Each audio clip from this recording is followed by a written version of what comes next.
Okay, I will welcome you all to the work meeting for the Planning Commission. My name is Laurie Urquiaga. I'm the vice chair, and we have Lisa Jensen and Robert Knutson here as Planning Commission members. And I will start by reading the statement signed by the chair. In accordance with Utah's Open and Public Meetings Act, the chair has determined that conducting meetings of the Provo City Planning Commission with an anchor location, such as the council chambers, presents a substantial risk to the health and safety of those who may be present there. These are the facts upon which he has made this determination. The World Health Organization has classified novel coronavirus disease, also known as COVID-19, as a pandemic. The U.S. Centers for Disease Control and Prevention state that COVID-19 is easily spread from person to person between people who are in close contact with one another. State Public Health Order 2021-5 addresses the ongoing public health emergency and establishes minimum standards to address the unique circumstances in different locations. Utah County is currently listed as having a high level of coronavirus transmission, as determined by the state's transmission index metrics. Physical distancing measures will be difficult to set up and maintain in the council chambers and other meeting rooms. Therefore, for the next 30 days, all meetings of the Provo City Planning Commission will be conducted entirely via electronic means. Meetings are broadcast live and available later on demand at youtube.com/user/Provo Channel 17 and at facebook.com/Provo17. Agendas and support materials are available at provo.org/planning commission. To make a public comment or join a meeting by telephone, follow the instructions provided on public notices of each meeting. To send comments to the Provo City Planning Commission members or weigh in on current issues, email them to dspublichearings@provo.org. Okay. We have one item on our agenda for the work meeting today. Before we get started on that, I just want to remind everybody that staff has asked us to kind of start wrapping up at 5:45 and would like us to be closing down at no later than 10 to 6 so that they have time to kind of work out the details for the hearing later. And with that, I will... Robert, are you doing this or is Dave Harding doing it? I'll just introduce it. Thank you very much, Laurie. So the parking committee is with us tonight and has a presentation regarding the Joaquin parking permit program proposal. And Councilmember Dave Harding is going to present that. We're just grateful to have him here with us, and they'll do a presentation and then have lots of time for questions. So Dave, take it away. All right, thank you. It's all right, I'm going to share my screen.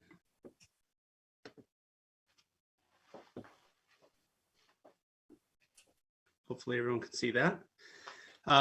So thank you to the Planning Commission for giving us some time to present this. Thank you, Mr. Mills, for the introduction. The Parking Committee, along with city staff and neighborhood stakeholders, have been working on this consistently for the last couple of years. And we feel like we've come to a point where we have a good idea of where we would like to go with this. We'd like to propose this to the community, but we definitely want to get the feedback from the community, from the neighborhood we've presented to, from TMAC, from the Planning Commission, because we definitely want to make any changes that are necessary to give this the best chances of succeeding, the best chances of being implemented. I wanted to start off by kind of defining the problem. Why are we even talking about this? I think it's good to define what problem we are trying to solve. So the problem is excessive demand for free on-street parking in the Joaquin neighborhood that negatively impacts the quality of life of the people who live there. there's a number of negatives that go along with this problem. A number of them are about convenience, which may sound a bit superficial, but it really is a quality of life issue for people. People are struggling because it's unpredictable. It's frustrating, but it also has safety components with blocked sidewalks, crosswalks, driveways, fire hydrants, intersections. It has a negative impact on the environment, not just our air quality, but also the cars circling around, just kind of negatively impacting the enjoyability of being outside in the Joaquin neighborhood. And it also has a noticeable negative impact on development.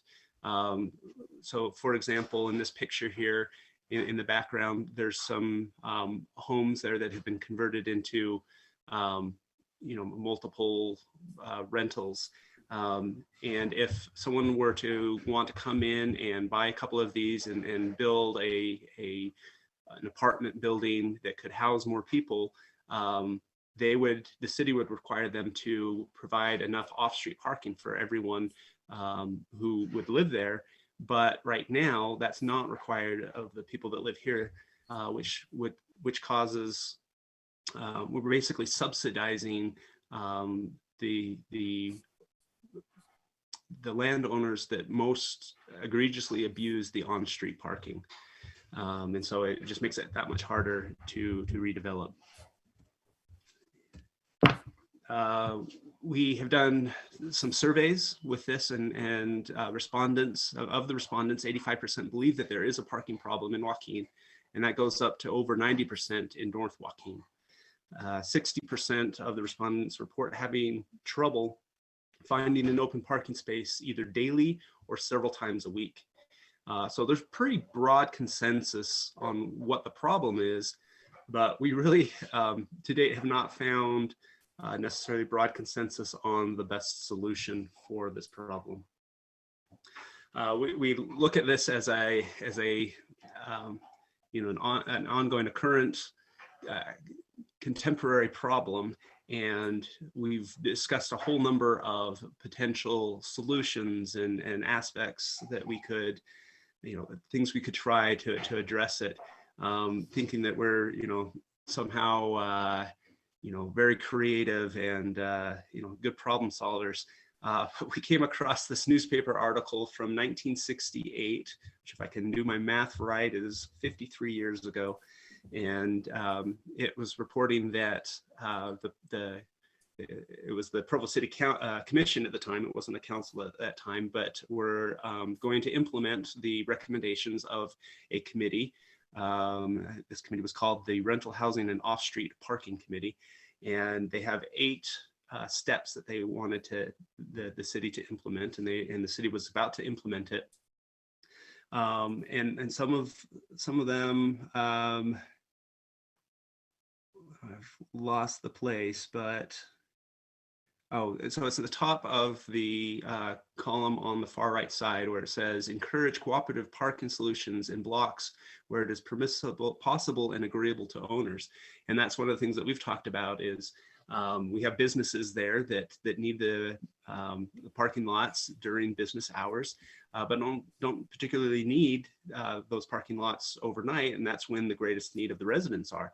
And so, what if they were able to share that parking lot? But right now, if on-street parking is free, then there's really not a market for someone to pay to park in a parking lot. And if there's no incentive for the business owner to deal with the hassle of renting out their parking lot.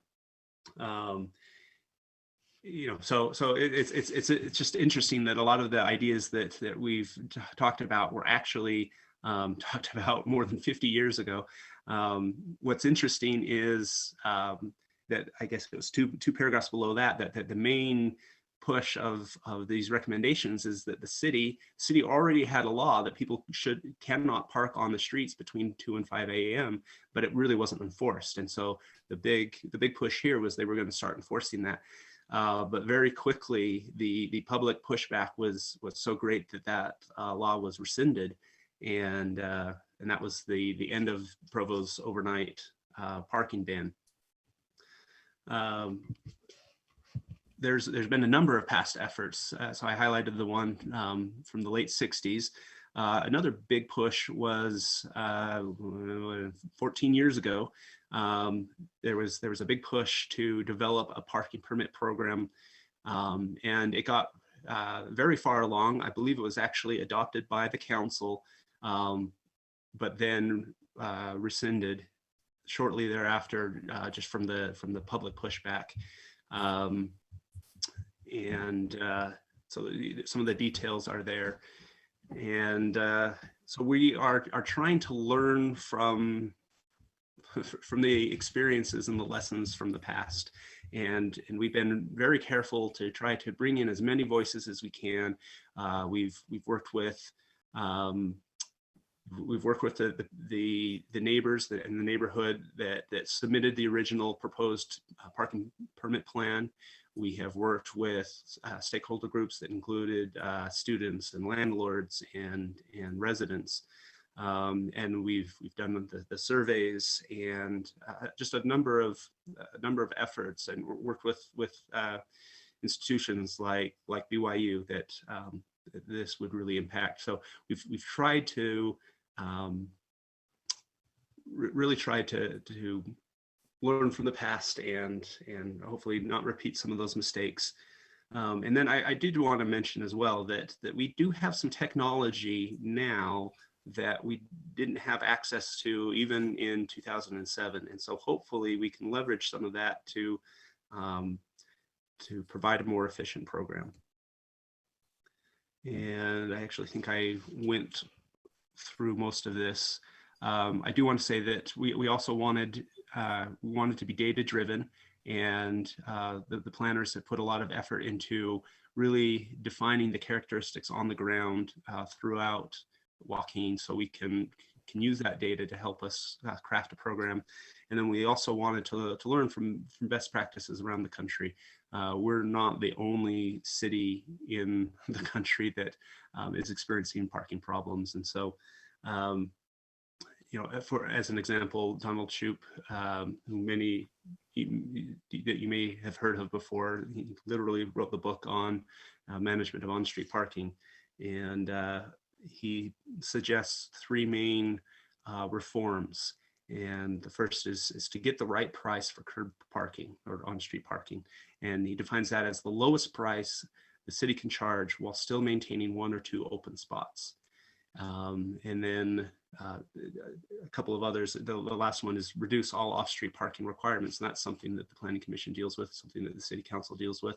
And according to him, if we get the right curb price, then we can actually remove parking requirements from our code, because the developers will have the natural incentive to develop, to produce, to provide the right number of parking stalls that makes sense.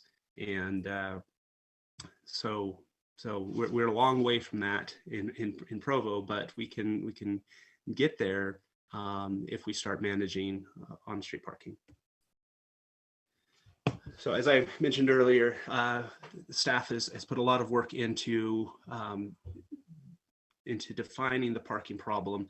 They went through all of the records to determine what is the number of potential tenants that could, or I'd say residents, the maximum number of residents who theoretically could live in Joaquin neighborhood, based on RDLs, based on number of units and things like that. And it found at that time, I think it's 2 or 3 years old now, but 18,000 people could potentially live in Joaquin.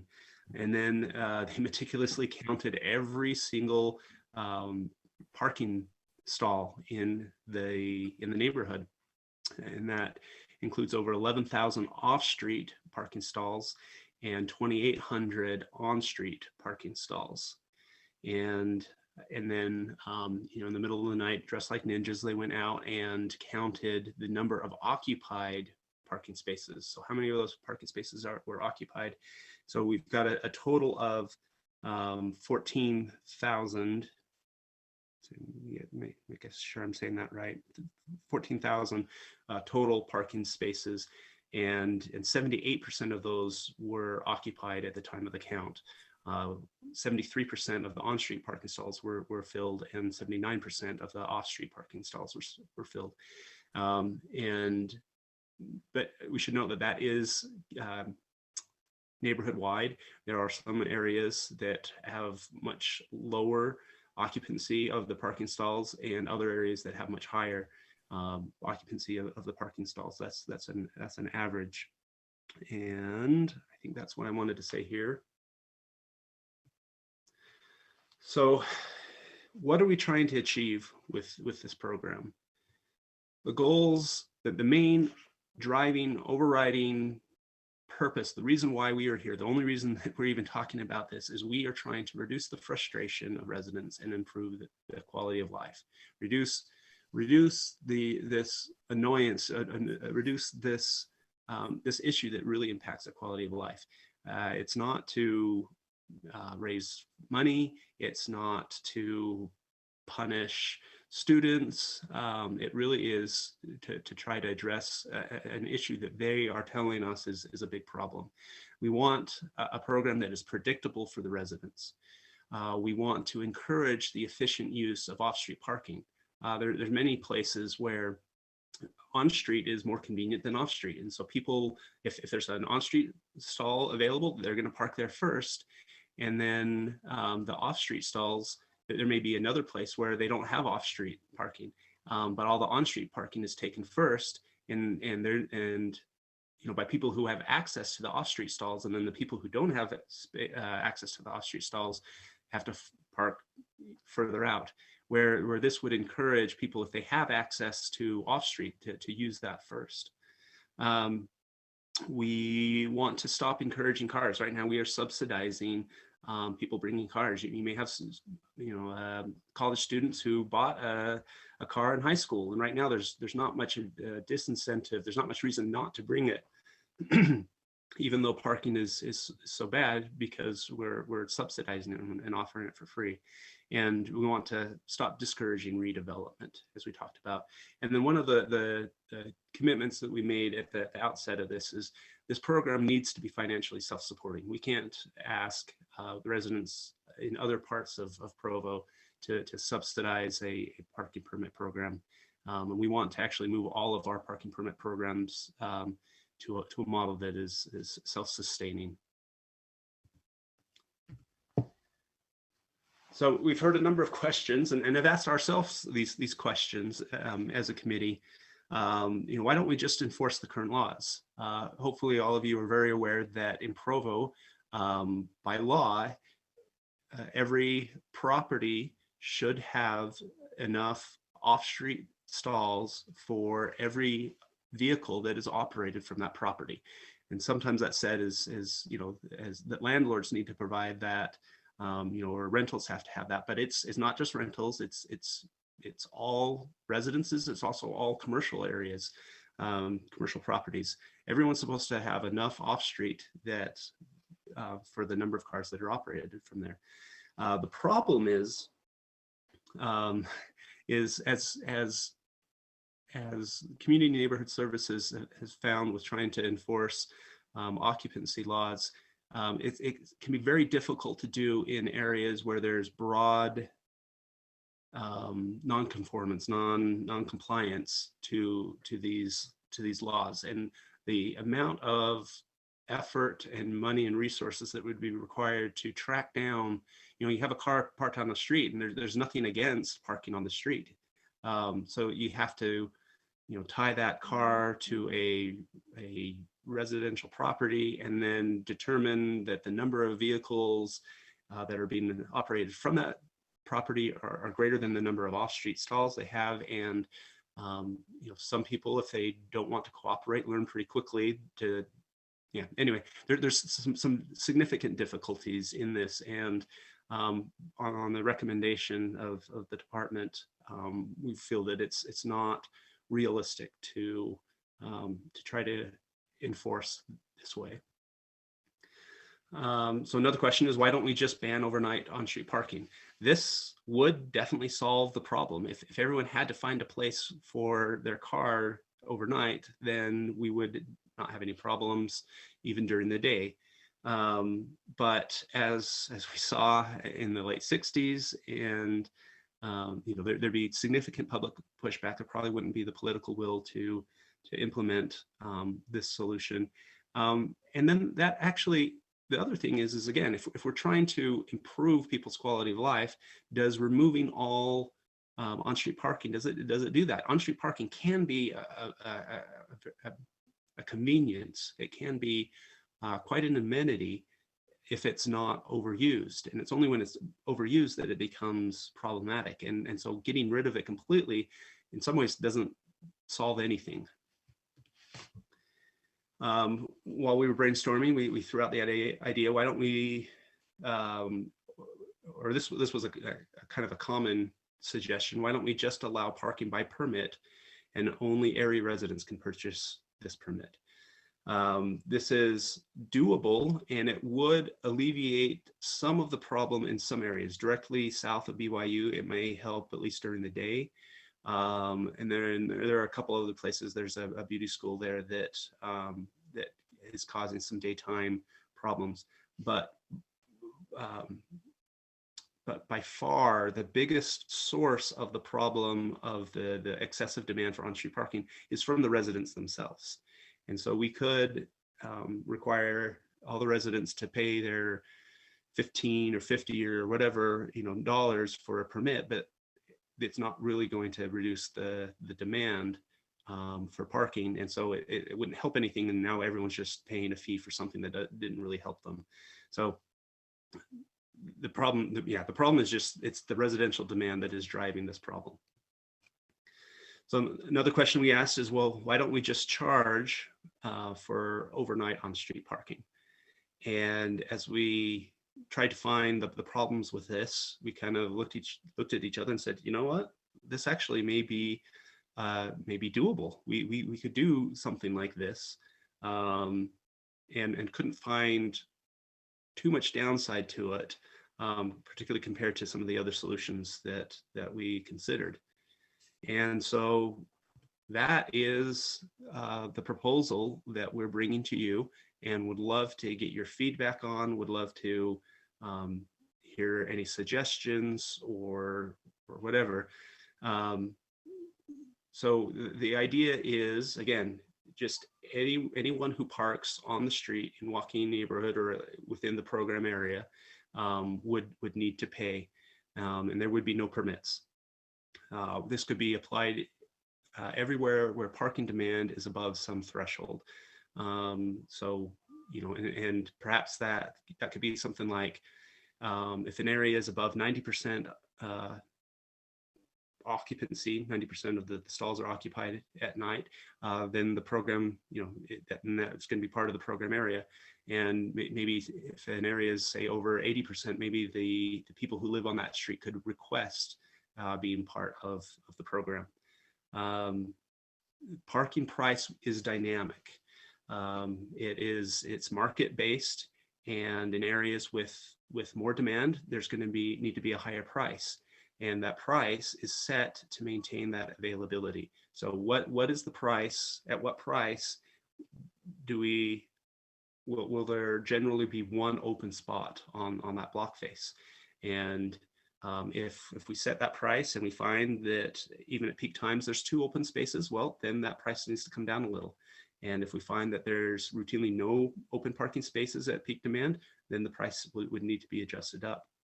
And that could be adjusted perhaps monthly, perhaps quarterly, whatever's necessary. But we feel like it would settle in pretty quickly, and it would not change very often, but it could change if ever there's a change in the situation. As an example, in a low demand area, perhaps the fee would be 25 cents for a 24-hour period. So if you want to park there overnight, it's going to cost you the 25 cents, no matter how long you're there, unless it's more than a day, then you need to pay another 25 cents. This equates to about $8 a month for someone to park in an area every night in a park area like that. In an area of higher demand, it might be 25 cents per hour rather than per day. And now this gets up to about $100 a month. And if people are unwilling to pay that and find another solution, then, perhaps like, the business that has that parking lot, like I mentioned earlier, that's going to drive down the demand. It's going to open up the spaces. And if the $100 is too much, the price can come down. If the $100 a month is not enough to free up the parking, then it would need to increase. All the way through this, though, we do want this to be a very good experience. Customer service is very important. And so we wanted to build in things like the first half an hour is free. So if you're just dropping off a plate of cookies, or if you're just picking something up, the first half hour is free. The first warning, or the first offense, would be an automatic warning, not a ticket. And that way, if people don't understand it, we give them that first mistake, give them the warning, and that way they're fully aware of the program. And then if it happens again, obviously, then they would receive a ticket. And as I mentioned earlier, we have access to technology that we didn't even 10 years ago.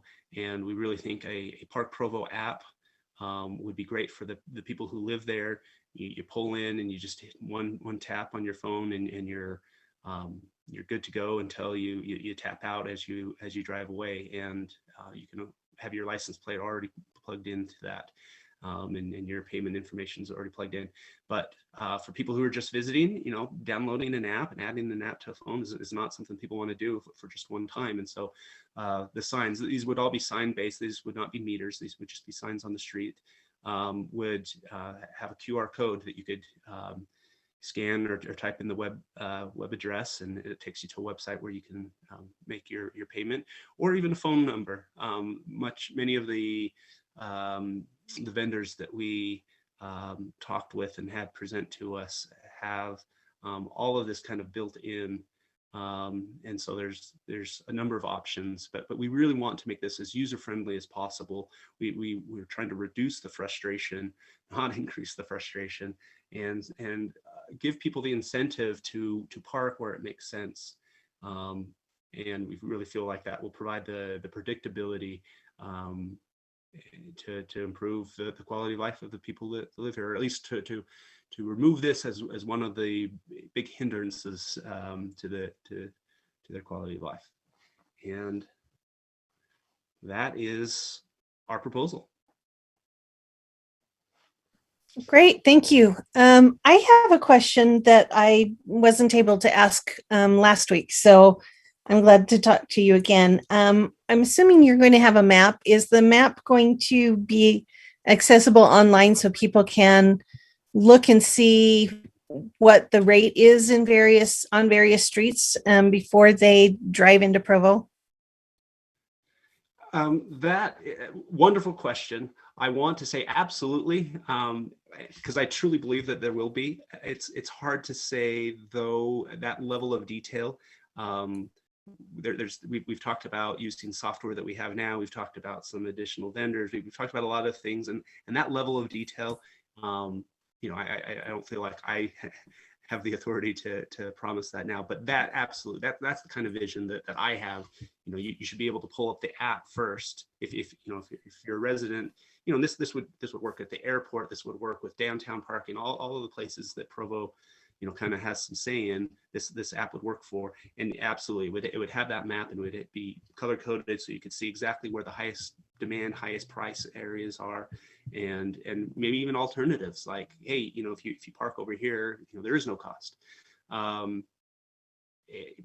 on that website that I talked about, it should be there as well. It's all about giving people the information they want in a way that makes it easy and accessible to them to make the best decisions for them. Okay. And then let's see, what is the cost of a parking ticket? The penalty for, is that going to change or? Javin, our parking coordinator, do you want to take that? Current cost, I believe, is $55, but if they pay it within the first few days, it goes down to $40. Okay, good, thank you. And Lisa Jensen has questions. The first one was signs. You said you were just going to sign each of the areas. Have you thought about maybe having like a curb paint or something that designates you're in that area? I know that's more maintenance, but signs can be missed. So I was wondering what the options are. I see Celeste is shaking her head no, so I don't know why. I don't know about that. Is a great question. We've talked about a lot of things, again, like right up against BYU on 8th North. It probably makes sense to actually have those meters, because that's more for the short term once in a while visitors. And I can answer that painting question directly. That's a maintenance thing, but the real problem is it doesn't hold up in court because it's not standard procedure. But if we have the signs, which are standard procedure, and curb paint that adds to the, just makes it more noticeable, that probably would hold up. Generally, the city's policy has not been to paint curbs because of the maintenance issues, and maybe even bigger than that, every time it snows, that is not visible. But again, if it's a sign and curb thing, that might be something that's interesting. And if you noticed, Donald Shoup's second point of the second recommendation of the three was to use the revenue generated back in the areas where it's generated. And obviously you have to pay your overhead, you have to pay for all of that. But if there's excess, his recommendation is to reinvest it in that area. And I think any of these streetscape type things, I think, would be good uses of that.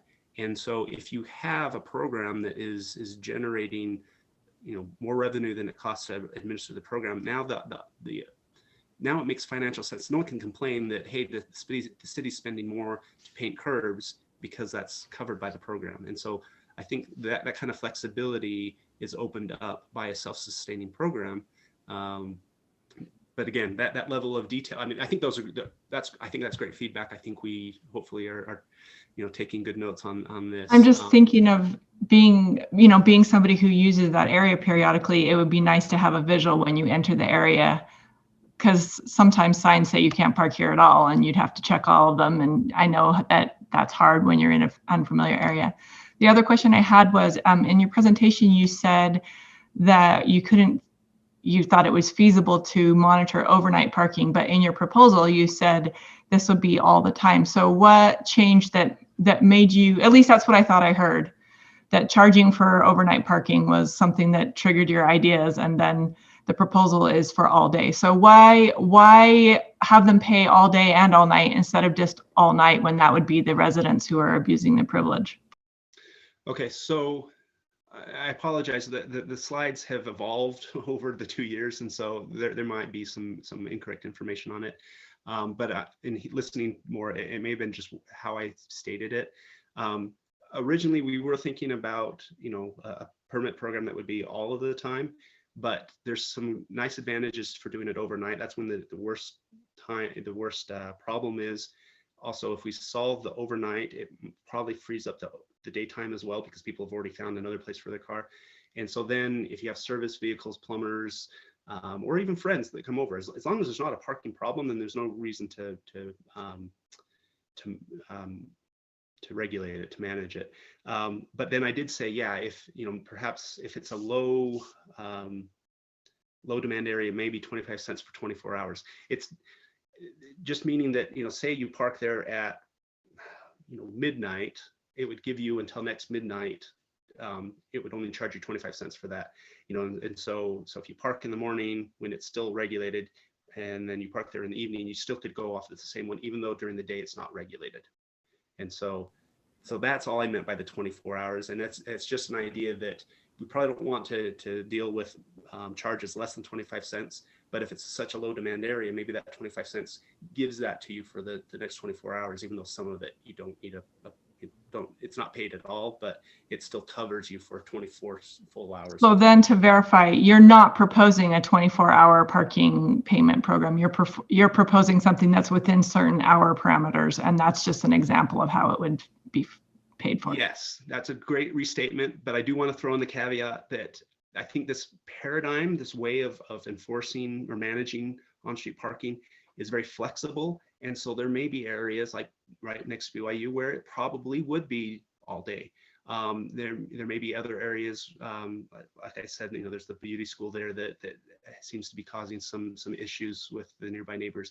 And so for them, if that's the worst time is during the day, then it probably makes sense for the same signs to say, paid parking in the same app, but when you go there, instead of saying, oh, it's no charge until this time, it's saying, well, it is charged this time. So there may be pockets where it makes sense to do it during the day, but broadly the idea is mostly it'll be only overnight because that's the worst time. Excellent. So you're not causing citywide problems for daytime visitors or repairmen or something like that by having that flexibility to alter it based on the problem area. And the principle is charge as little as possible to maintain that parking availability.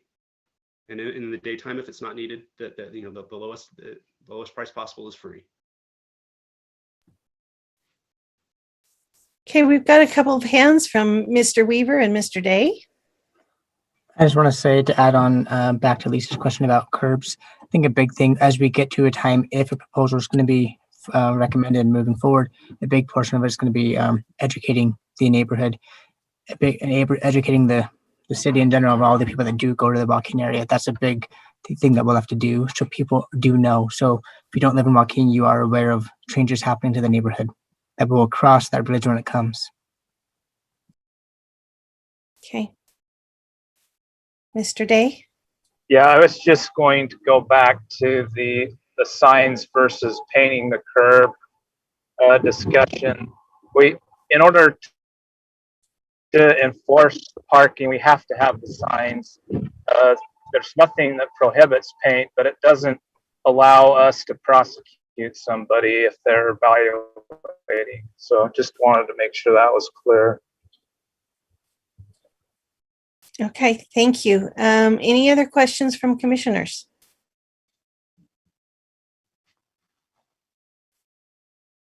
Okay, does anyone else on the parking committee have input that they want to add? We have about 5 minutes till we need to start wrapping up. I wouldn't mind asking just a couple of questions. Okay.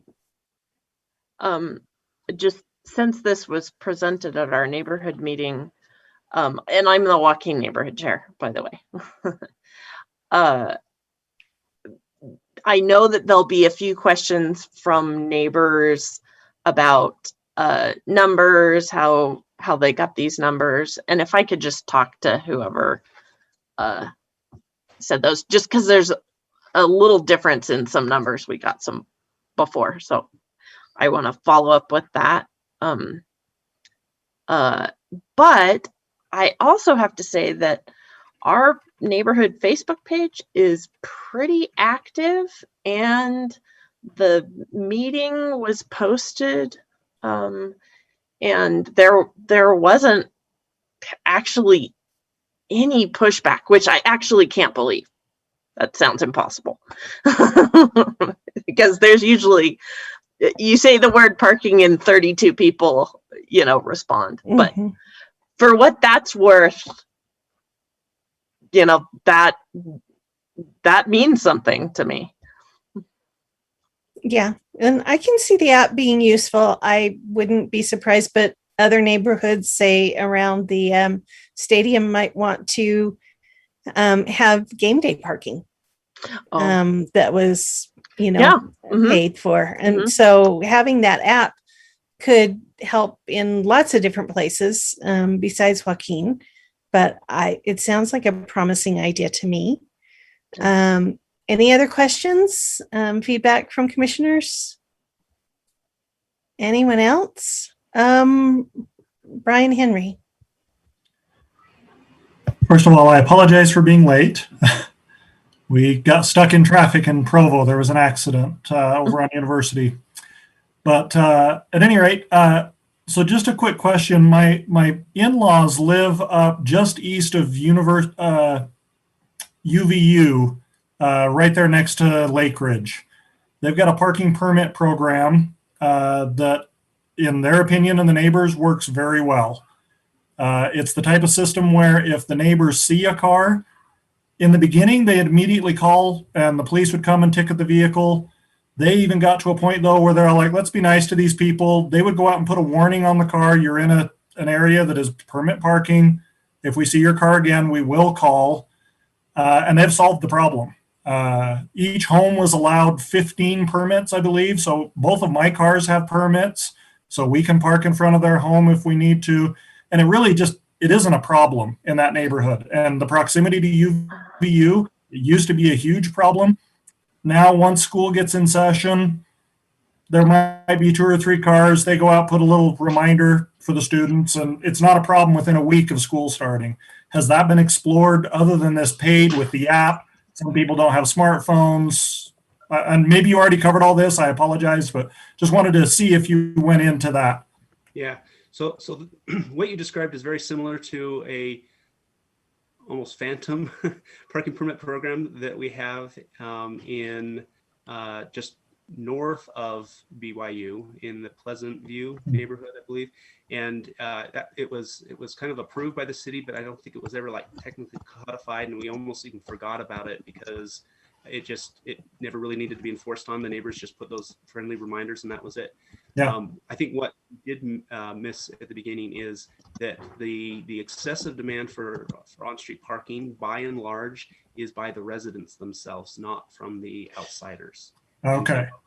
So that would alleviate some problems in some areas, but the vast majority of the problem would still be there, even if we, charged a permit for everyone, because there still would be too much demand. Okay, I see that working. Okay, that sounds good.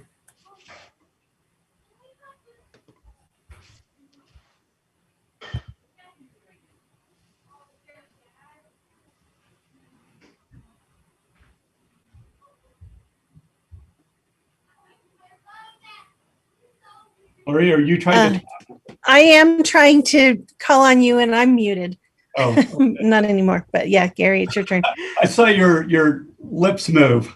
Well, I just want to say we probably don't have time tonight, but if the Planning Commission or Celeste, you want a deeper dive into the data of how we collected it, and we can parse it out block by block, street by street.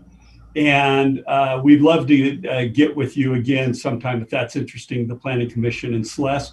Maybe you and Javin could get together. Javin did a great job of coordinating all of that and putting it together. Okay. Sounds good. Dave Anderson. Yeah, I'm a little bit late here, but just kind of a general question. We're working on the general plan and some things like that, or the city is, in terms of just the discrepancy between available parking and demand.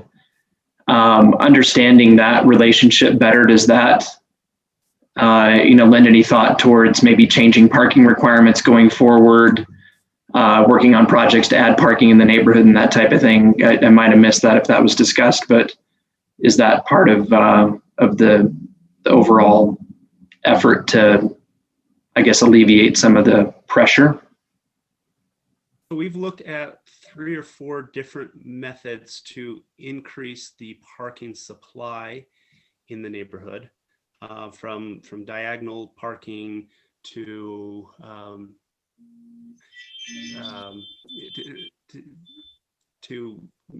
by charging for on-street parking creates a market for people with parking lots to open that up to people that are willing to pay, so you could pay for less at a nearby parking lot. But right now, if there's no market demand for someone with a parking lot to be able to sell those, then then there's not much incentive for the parking lot owner to and then one thing that we talked about as well is right now with on-street parking free, often that's what the first to go, and then the off-street parking usually has less people, or it's available to less people, and so sometimes we've got on streets that are packed and off street lots that are half empty because the people who could park there found a more convenient spot on the street. And so we feel that by putting kind of a monetary cost onto on-street parking, those off-street parking lots will be used much more efficiently and effectively. So we'll address some of that demand even without dedicating more square footage of Joaquin to parking. So it's a singular one approach effort to try to deal with a big problem. I guess that's maybe I mentioned that as a concern to, trying to do something that's really effective and that's touching on all the points. As a pretty regular observer of the parking situation in Joaquin, it seems like it's really been exacerbated in certain areas, and those areas are tied very closely to relatively new development, where I believe that parking requirements and so forth for those developments have been considerably less than what they would have been, throughout the city's history, let's say. So I think it was easy to see that the day would come when there would be this kind of conversation about dealing with the problem of inadequate parking. And I wish the city would look at it a little bit more holistically. Thanks, Dave. Javin. Just one comment, just to respond to that, Dave. I know some of the structures that may be newer, we looked inside all of them, and they didn't have their off-street parking wasn't being utilized to its capacity that it could be, even with the new structures. Okay, well, it's getting close to time for us to wrap this up so that staff can prepare for the hearing. So we have time for one last comment if anyone has one. Seeing no hands, we'll conclude the work meeting and see everybody back at 6 o'clock.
The March 24, 2021 Provo City Planning Commission meeting. I believe we have a total of 8 items on the agenda. 3 of those, it looks like, are being continued to a future meeting.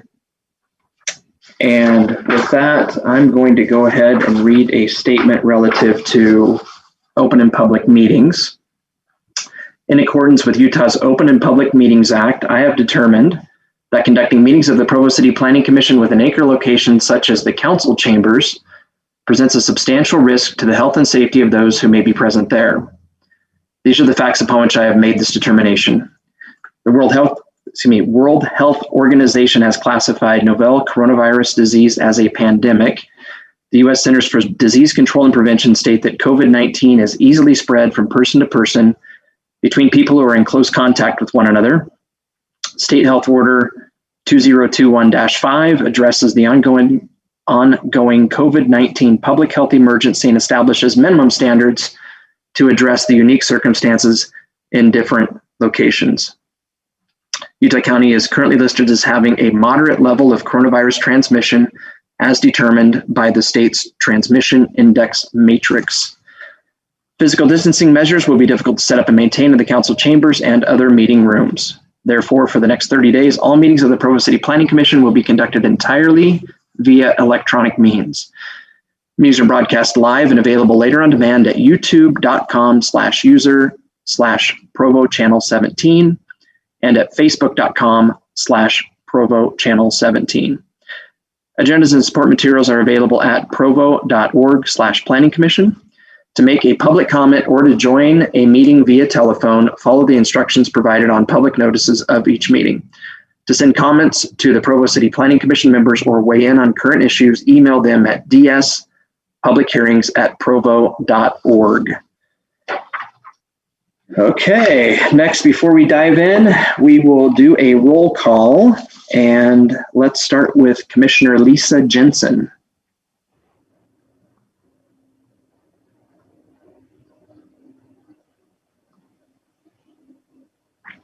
Lisa Jensen, no conflicts. Thank you. Commissioner Gonzalez. Daniel Gonzalez, no conflicts. Commissioner Urquiaga. Laurie Urquiaga, no conflicts. Commissioner Henry. Brian Henry, no conflicts. Thank you. Commissioner Knutson. Robert Knutson, no conflicts. Excellent. Thank you. I am Dave Anderson. I have no conflicts. I don't see Ms. Jones or Commissioner Jensen on with us tonight. I believe we excused them. Is Russ Phillips by chance with us tonight? If he's not there, then we will excuse him as well. So just one Commissioner Jensen. I'll make this a little bit easier. And that being said, we'll jump right into item number 1. Alan Poulson requests project plan approval for renovation of the commercial building located at 655 East, 300 South in the general commercial zone. Mr. Wright. All right, thank you. So you recall this property, this project was brought up at our last Planning Commission hearing, and the motion for it was to continue it to allow for staff and the applicant to address a couple of the concerns that were brought up in that meeting. And so since that, staff has met with our attorney's office here in the city to discuss the land use code for the proposed development here, which was the discussion of the land use code 5711, which was cabinet work on a custom basis to individual order retail. So it was determined after speaking with them that this language was applicable and appropriate to allow for the proposed use. The other item that was discussed and staff was and the applicant were asked to go back and take a look at was about the dust collection system for the business and to look at possibly relocating it. And so the applicant has done that. They've provided an updated site plan here showing that they'll relocate the enclosure to the front of the building that'll be away from the residential homes on that we're on. They've proposed to move it and also put it in an enclosure. The enclosure would be a masonry wall that would match the existing building finish and height, and a metal louvered gate to access the sawdust bin. The location where they're placing it has displaced a few parking stalls, and they've relocated additional parking in the back of the property to help make sure they have sufficient parking to meet the minimum parking requirement, which they do. So those are the updates that we have from our last meeting. If you have any questions for me, I'd be happy to answer those. Thank you, Mr. Wright. Do we have any questions of staff? Anybody?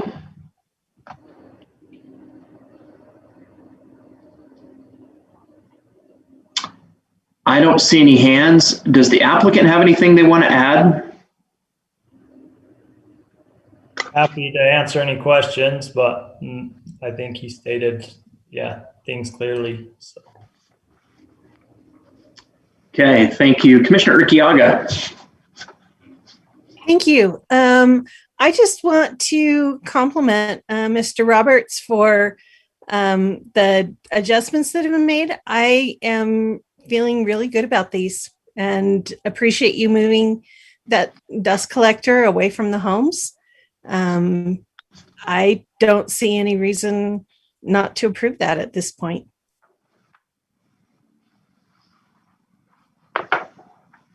Okay, thank you.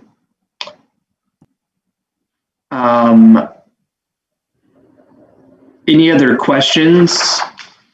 And I'd maybe ask staff for some direction as well. I know we held a public hearing. Is it staff's opinion that we need to open it back up for any public comment tonight, or has that been? It's been held. You can open it again. We asked if there's anybody online. Yeah, if there's anyone online, we could open it. So that's okay. Great. I don't see a lot of hands up at the moment, so let's just go ahead and do that.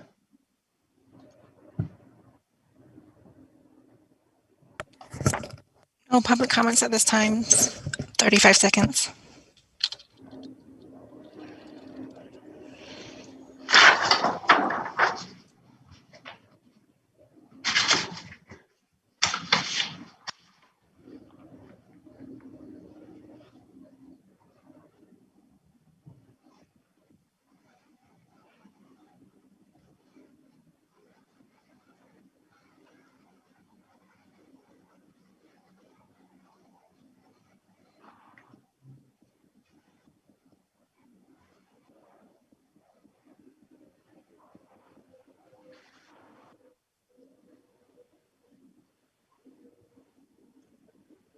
No public comments.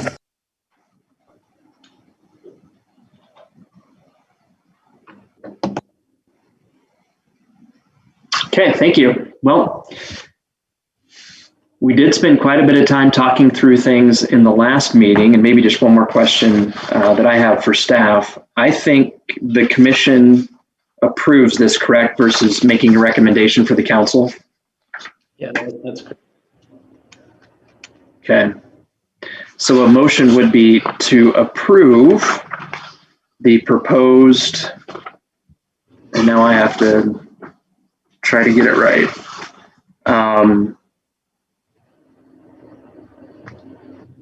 Dustin, can you help me out there?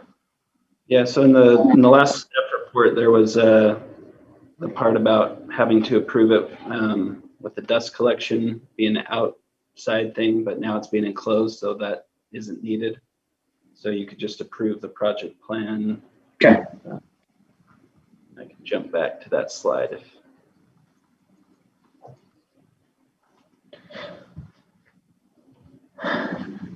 I don't mean to speak for any commissioners, but yeah, Lori.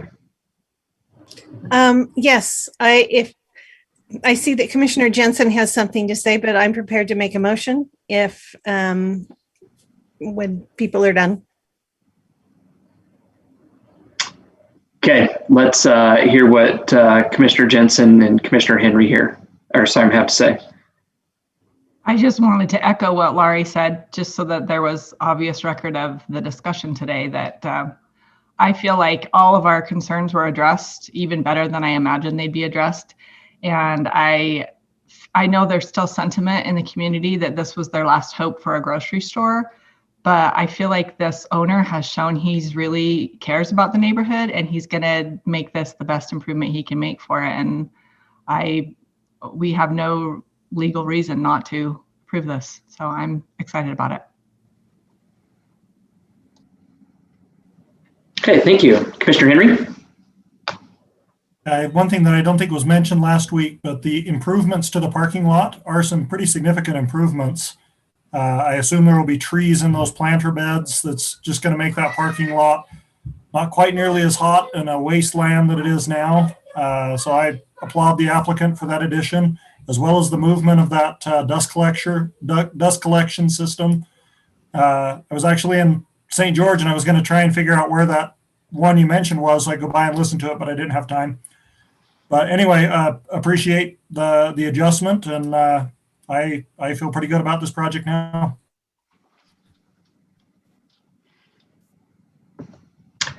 And thank you. I think we might be ready to go back to Commissioner Urquiaga. Okay, thank you. I move that we approve item number 1. Alan Poulson requests project plan approval for renovation of the commercial building located at 655 East, 300 South in the general commercial CG zone in the Mazer neighborhood. Okay, that was Commissioner Urquiaga. Moving to approve item number 1. Do we have a second? I'll second it. Commissioner Jensen, thank you. Any discussion on the motion? Okay, if not, we'll go back to Commissioner Jensen. This is a roll call. Yes, thank you. Aye. Commissioner Gonzalez. Nay. Commissioner Urquiaga. Aye. Commissioner Henry. Aye. Commissioner Knutson. Aye. And I will vote aye as well. I don't know, Commissioner Gonzalez, if you want to explain your vote or not, you certainly don't have to. Yeah, I kind of disagree with the city attorney's analysis of the applicability of SLU code 5711. It just seems more like primarily an industrial production facility based on the discussion 2 weeks ago. Yeah, I appreciate that. I have the same concern, but I guess I'm happy to defer to the city attorney's office on this one. So, but motion carries. That is 5-1, and we will move on to item number 2. I don't know if it's Mykel or Mykel Davis requests minor project plan approval for expansion of the BYU Football Stadium scoreboard in the public facilities zone. Mr. Ardmore. Thank you. Okay, so what we have here is the kind of spec sheet and then a graphic representation of the south expansion. You can see the dimensions up there on the top. It's a quite large expansion on the south side, in addition to the new ribbon for sponsors and advertising. As we go through, there's kind of what it would look like from the field looking towards the south, and on the exterior of the stadium, this would just be a static signage, while the inside is electronic display. Then the north goal is also kind of a remodel, not so much an expansion of size, but a remodel of the north goal scoreboard for the video board and the ribbon boards here for advertising. And then there's the dimensions of that. So staff reviewed this against section 14-17-165 in the Provo City Code, which regulates athletic scoreboards. That's the section that is also requiring a hearing on this, and that's why we're in front of you for this item. Staff feels that it does meet all the, there's, I believe, 4 different regulations for athletic scoreboards. Most of them are pretty cut and dry. The one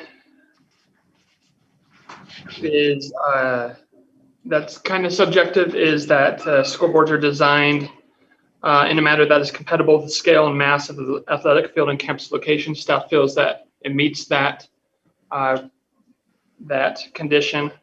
So we are recommending approval on this proposed project. And I know the applicant is here and they might want to expand on the project itself. That's all I have on it. Thank you, Mr. Ardmore. Any questions to staff?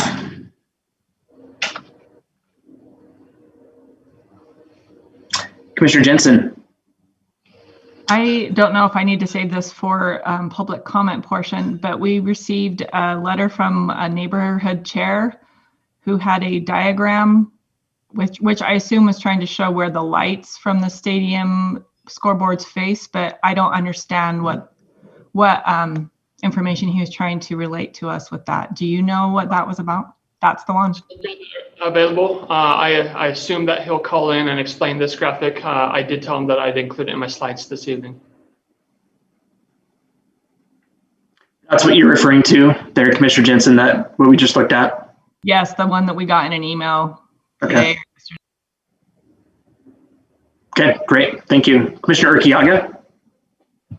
Thank you. I'm just wondering if there's a schematic that shows the difference in size between the current and the proposed signage on the south.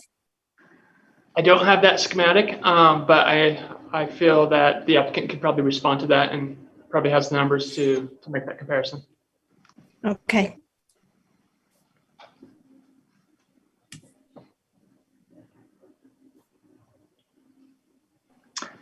Looks like we are ready to let the applicant add anything, if they would, to staff's presentation.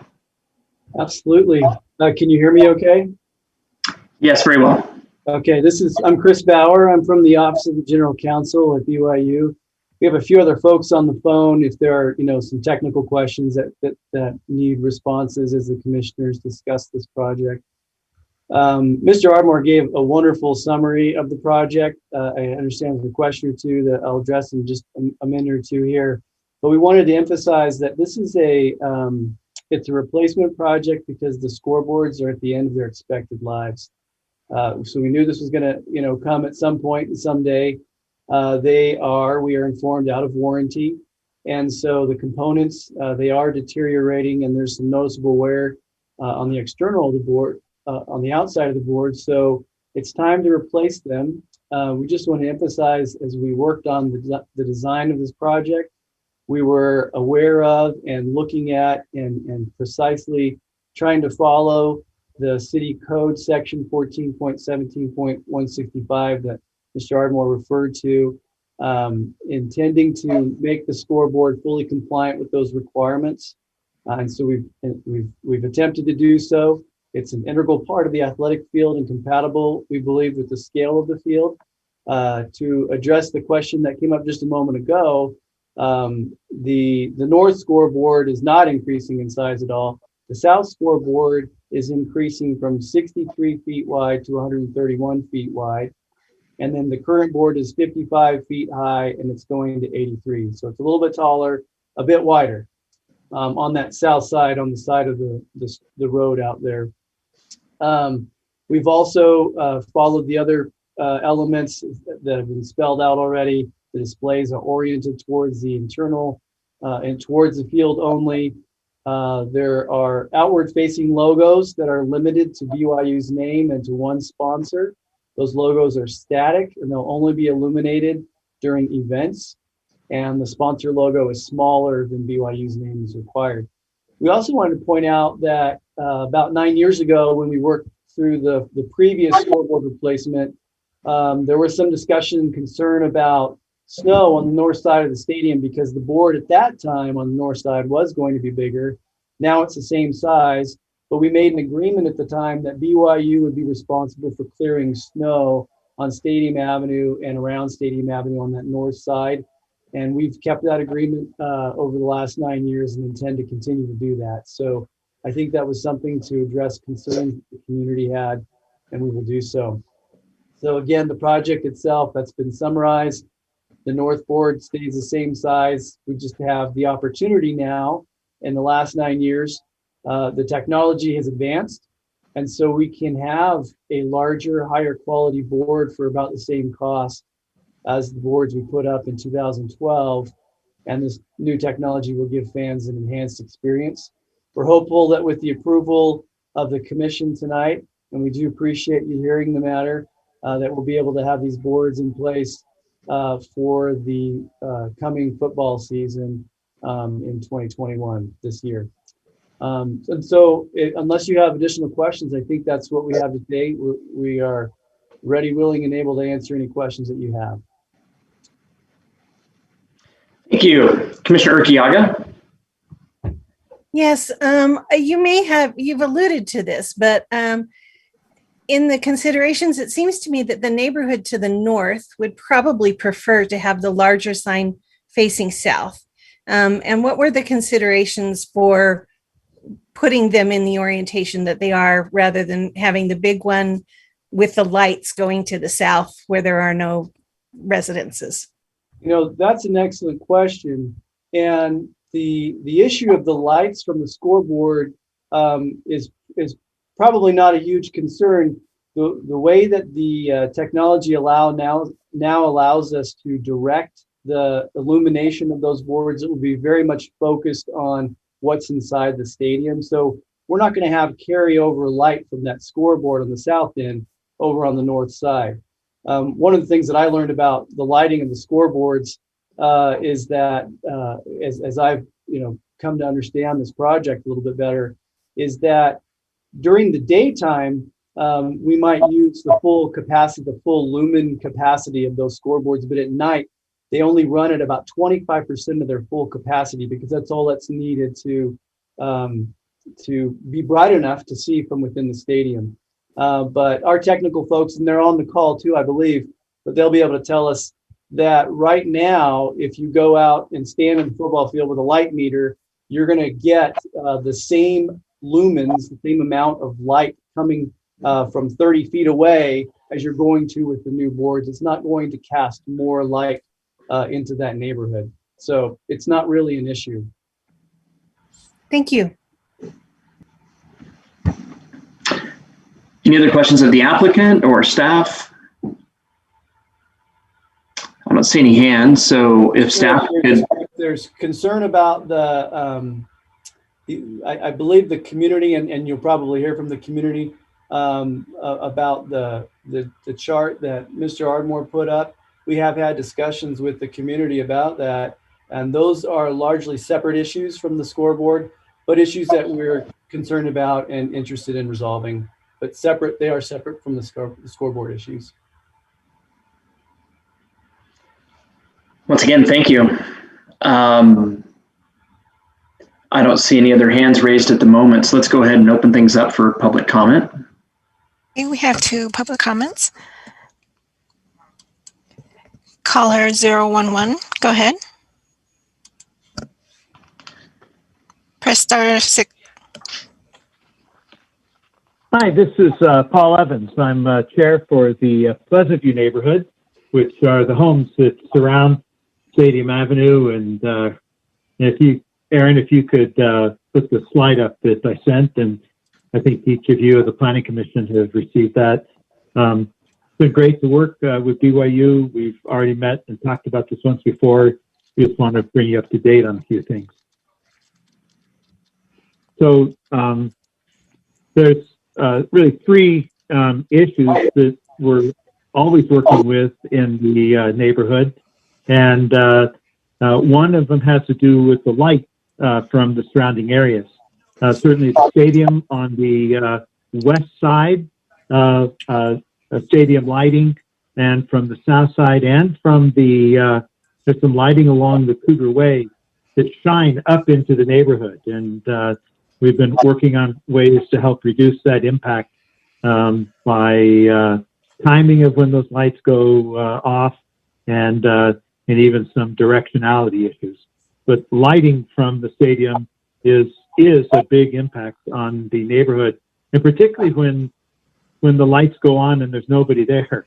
And that's always of concern to the neighborhood. It's like, okay, we know that that's going to happen during events, but does it really need to be on at other times? But we also point out that we also have lighting issues that come from the Missionary Training Center buildings. Those new ones that have been up, the lights are on 24/7 in that building. And again, a hope for mechanism of working out the timing of when those lights are on and off in the building.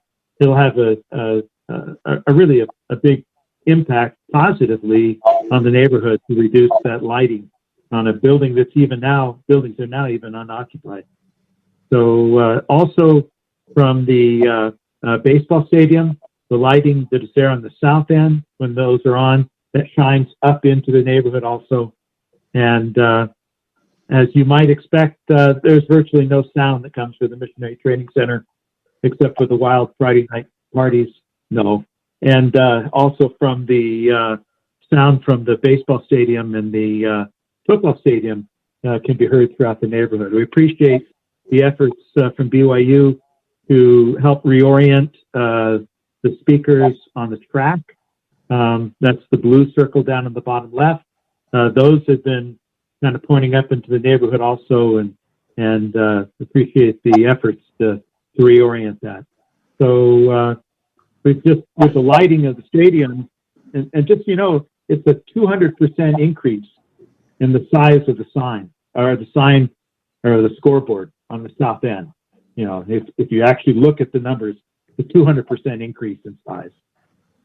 So we're just always looking for mechanisms by which we can cooperate with and integrate with and try to find a good balance between the impacts from the events that occur nearby and then the residents who are in the area. Appreciate that BYU is reconfirmed in that blue rectangle at the top. You can even see the shadow now on the picture. And during the winter and we haven't had any snowstorms for the last 4 years that have amounted to anything, but previously the snow would build up in that shadow and it would turn to ice, and it represented a significant issue. Also, just to remind you while you're here, Planning Commission, that Timpanogos Towers, the 4.5 story, 121 bedroom apartments is going in there just north of the stadium now. You ought to drive by, and it's under construction at this point. And we'll be working with the parking issues that are actually spilling over from the Stadium 150 right now into the neighborhood, and also what we anticipate will happen when those apartments go in. So it's kind of an opportunity to update you on some general issues in there and just show how we're trying to maintain the neighborhood while in some areas and allow for growth in others without the two uses conflicting too much. So thank you. No, thank you. Yes, thank you, Mr. Evans. I think you said 559, go ahead. Press *6 to unmute. Hello.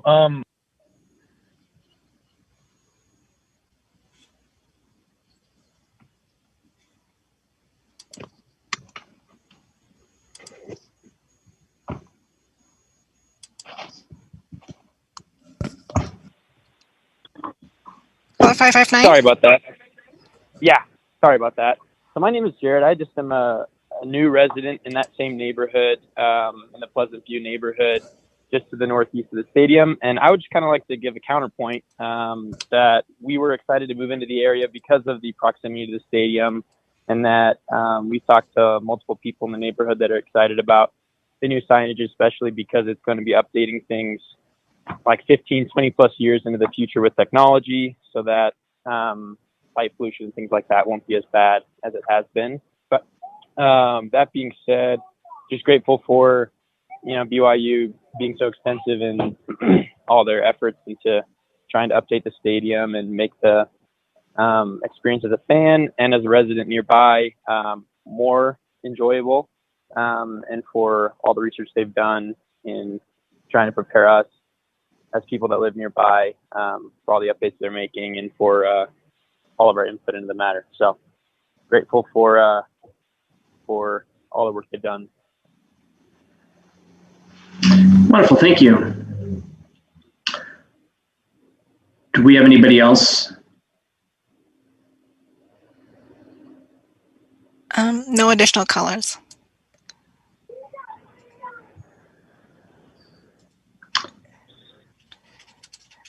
30 seconds. Okay.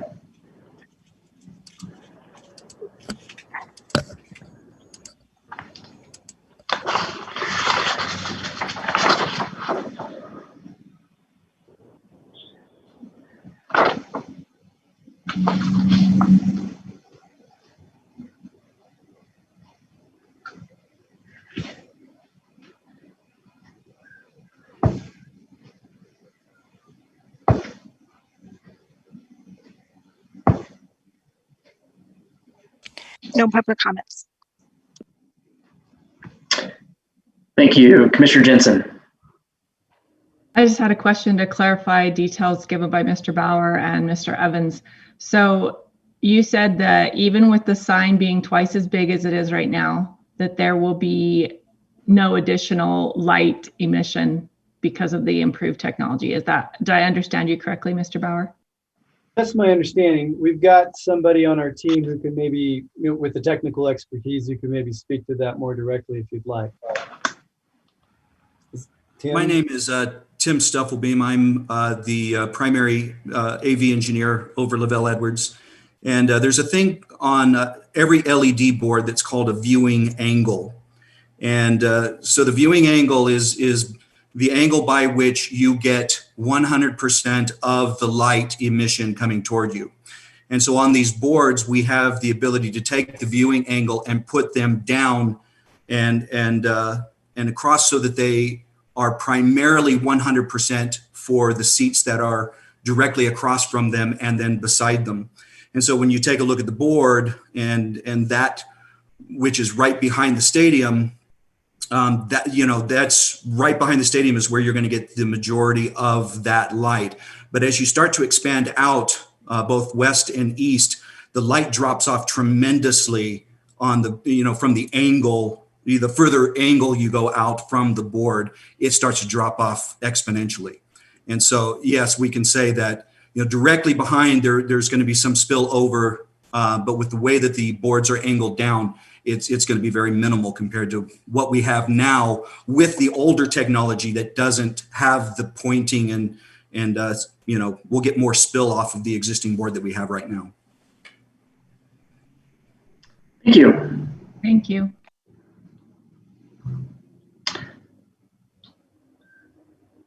Any other questions of the applicant or staff or discussion? The request is for minor project plan approval for item number 2.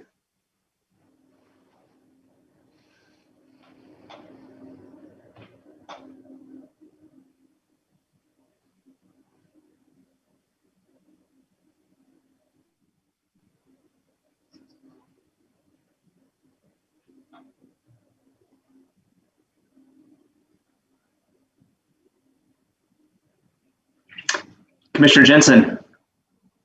Since this is probably the part where we discuss, I just wanted to say it sounds like BYU has met the requirements in the code, and they've even, with their explanation of how the technology is intended to work, it seems like they have hopefully addressed the negative concerns of the neighbors as best as possible. So I don't see this making the situation worse. That might not improve it because it's a bigger size, but I don't see it making it worse. So in my mind, that's a good thing.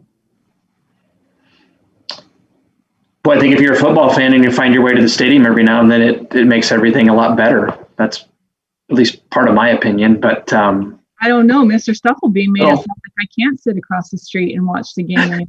Hey, that's, maybe there's that, right. Fair enough. Any other discussion?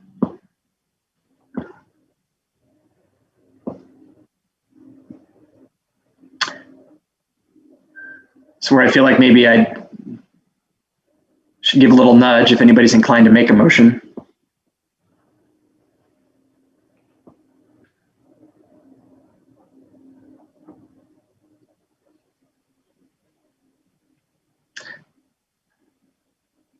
I'll totally make a motion. I was waiting for someone else to take a turn talking. Commissioner Jensen, please. All right. I move that we give our approval to the request for the minor project plan for the expansion of the BYU Football Stadium scoreboard in the PF zone in the university neighborhood. Thank you very much. That was a motion to approve item number 2 by Commissioner Jensen. Do we have a second for that motion? I'll second it. Wonderful. Thank you. That was Commissioner Knudsen seconding the motion. Any discussion on the motion? I don't see any hands, so back to a roll call. We'll start with Commissioner Jensen. Aye. Commissioner Gonzalez? Aye. Commissioner Urquiaga? Aye. Commissioner Henry? Aye. Commissioner Knudsen? Aye.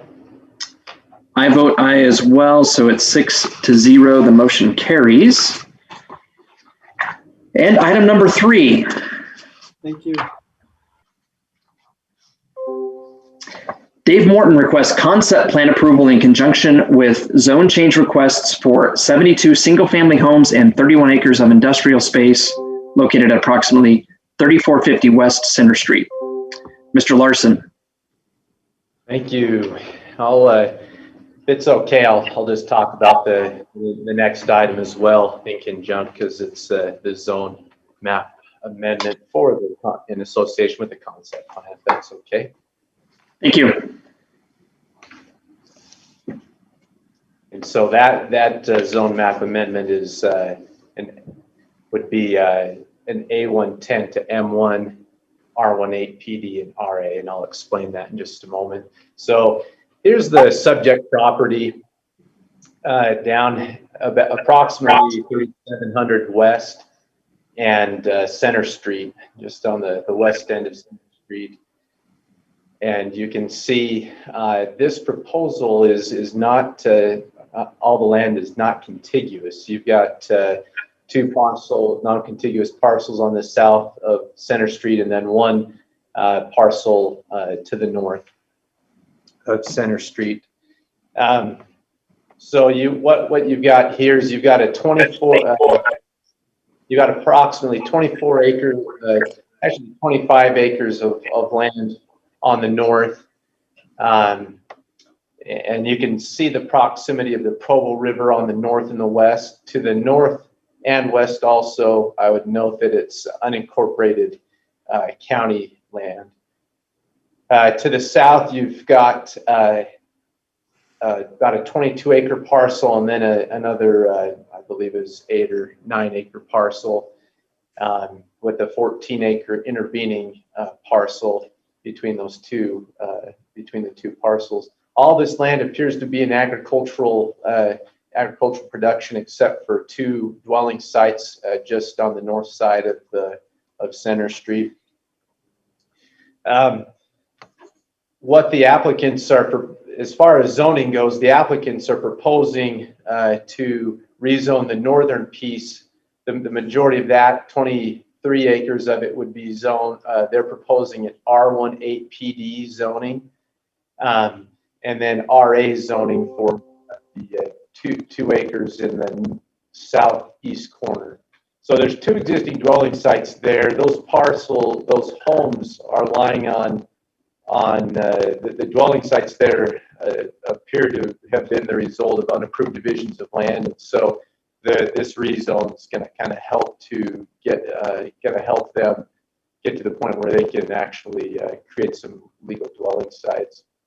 So so you've got the 23 acres of R1 8 PD, 2 acres of RA. Then on the south, you've got the two parcels and about 31 acres. The proposal there is for A or M1 zoning, light industrial. The general plan and the future, the southwest area future land use map.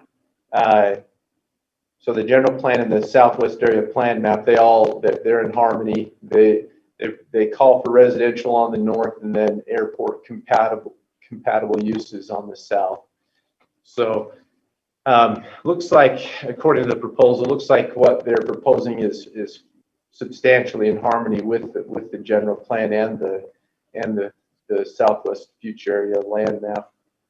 So as far as so here's kind of again the future or the current zoning of the property is A110, and I've noted the land use designations a little bit close up on the you can see the general plan map and the southwest area future land use map there.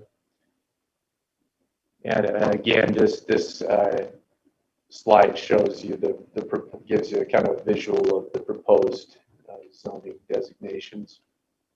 So concept plan, you can see the residential area on the north. What I'd say about the proposed residential area is they've got 72 new dwelling sites. You've got the 2 existing dwelling sites that be expanded to about 1 acre each. But as far as the new dwelling sites, the average lot size is 7,400 square feet. Smallest lot would be 6,000 square feet, and the largest lot would be just over 13,000 square feet. None of and what I'd also note is that, again, this is a concept plan, so we'll have to see,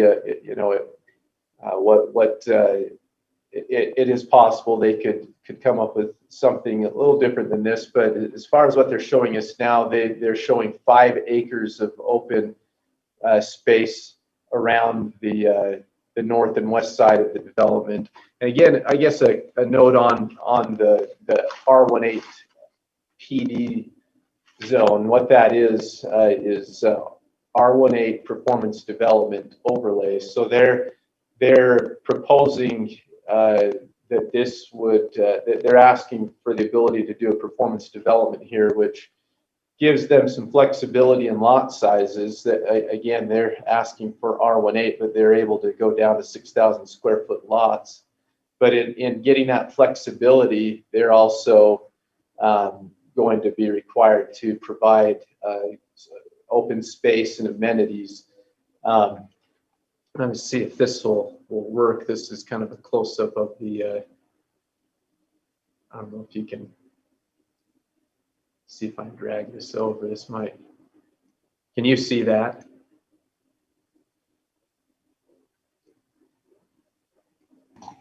I don't believe so. Am I the only one? You can't see that? I don't see anything change. Are you sharing your screen or just the window? We're about to share that screen. If I can, there we go. Share. Now tell me if you can see that. Yes. Yes. Good. Thank you. So this is kind of the north end of that residential area. You can see kind of a close-up of they're proposing to keep the vegetation native near the river. They're going to have a family picnic area, and that seems to be the extent of what they're proposing for amenities. But that gives you a little bit better look at. And they're also proposing to maintain. There's an existing dirt trail to be maintained by the HOA. So these amenities would be for the use of the residents. Let me go back to PowerPoint here, if you can see that. So we've discussed the residential. Now on the south, you've got, again, two non-contiguous light industrial areas. The area number 2, that would be an area of flex space. So that's kind of, that's a storefront with warehousing in the back. So there'd be a little over 100,000 square feet of that flex space. I just had a gentleman call me looking for flex or wanting to do flex space in the area here in just a few days ago. But and then the area 3 and 4, that would be an area of more industrial space. They didn't give me a whole lot of detail on that. They just said there would be, you can see the location of where they'd have some additional light industrial buildings.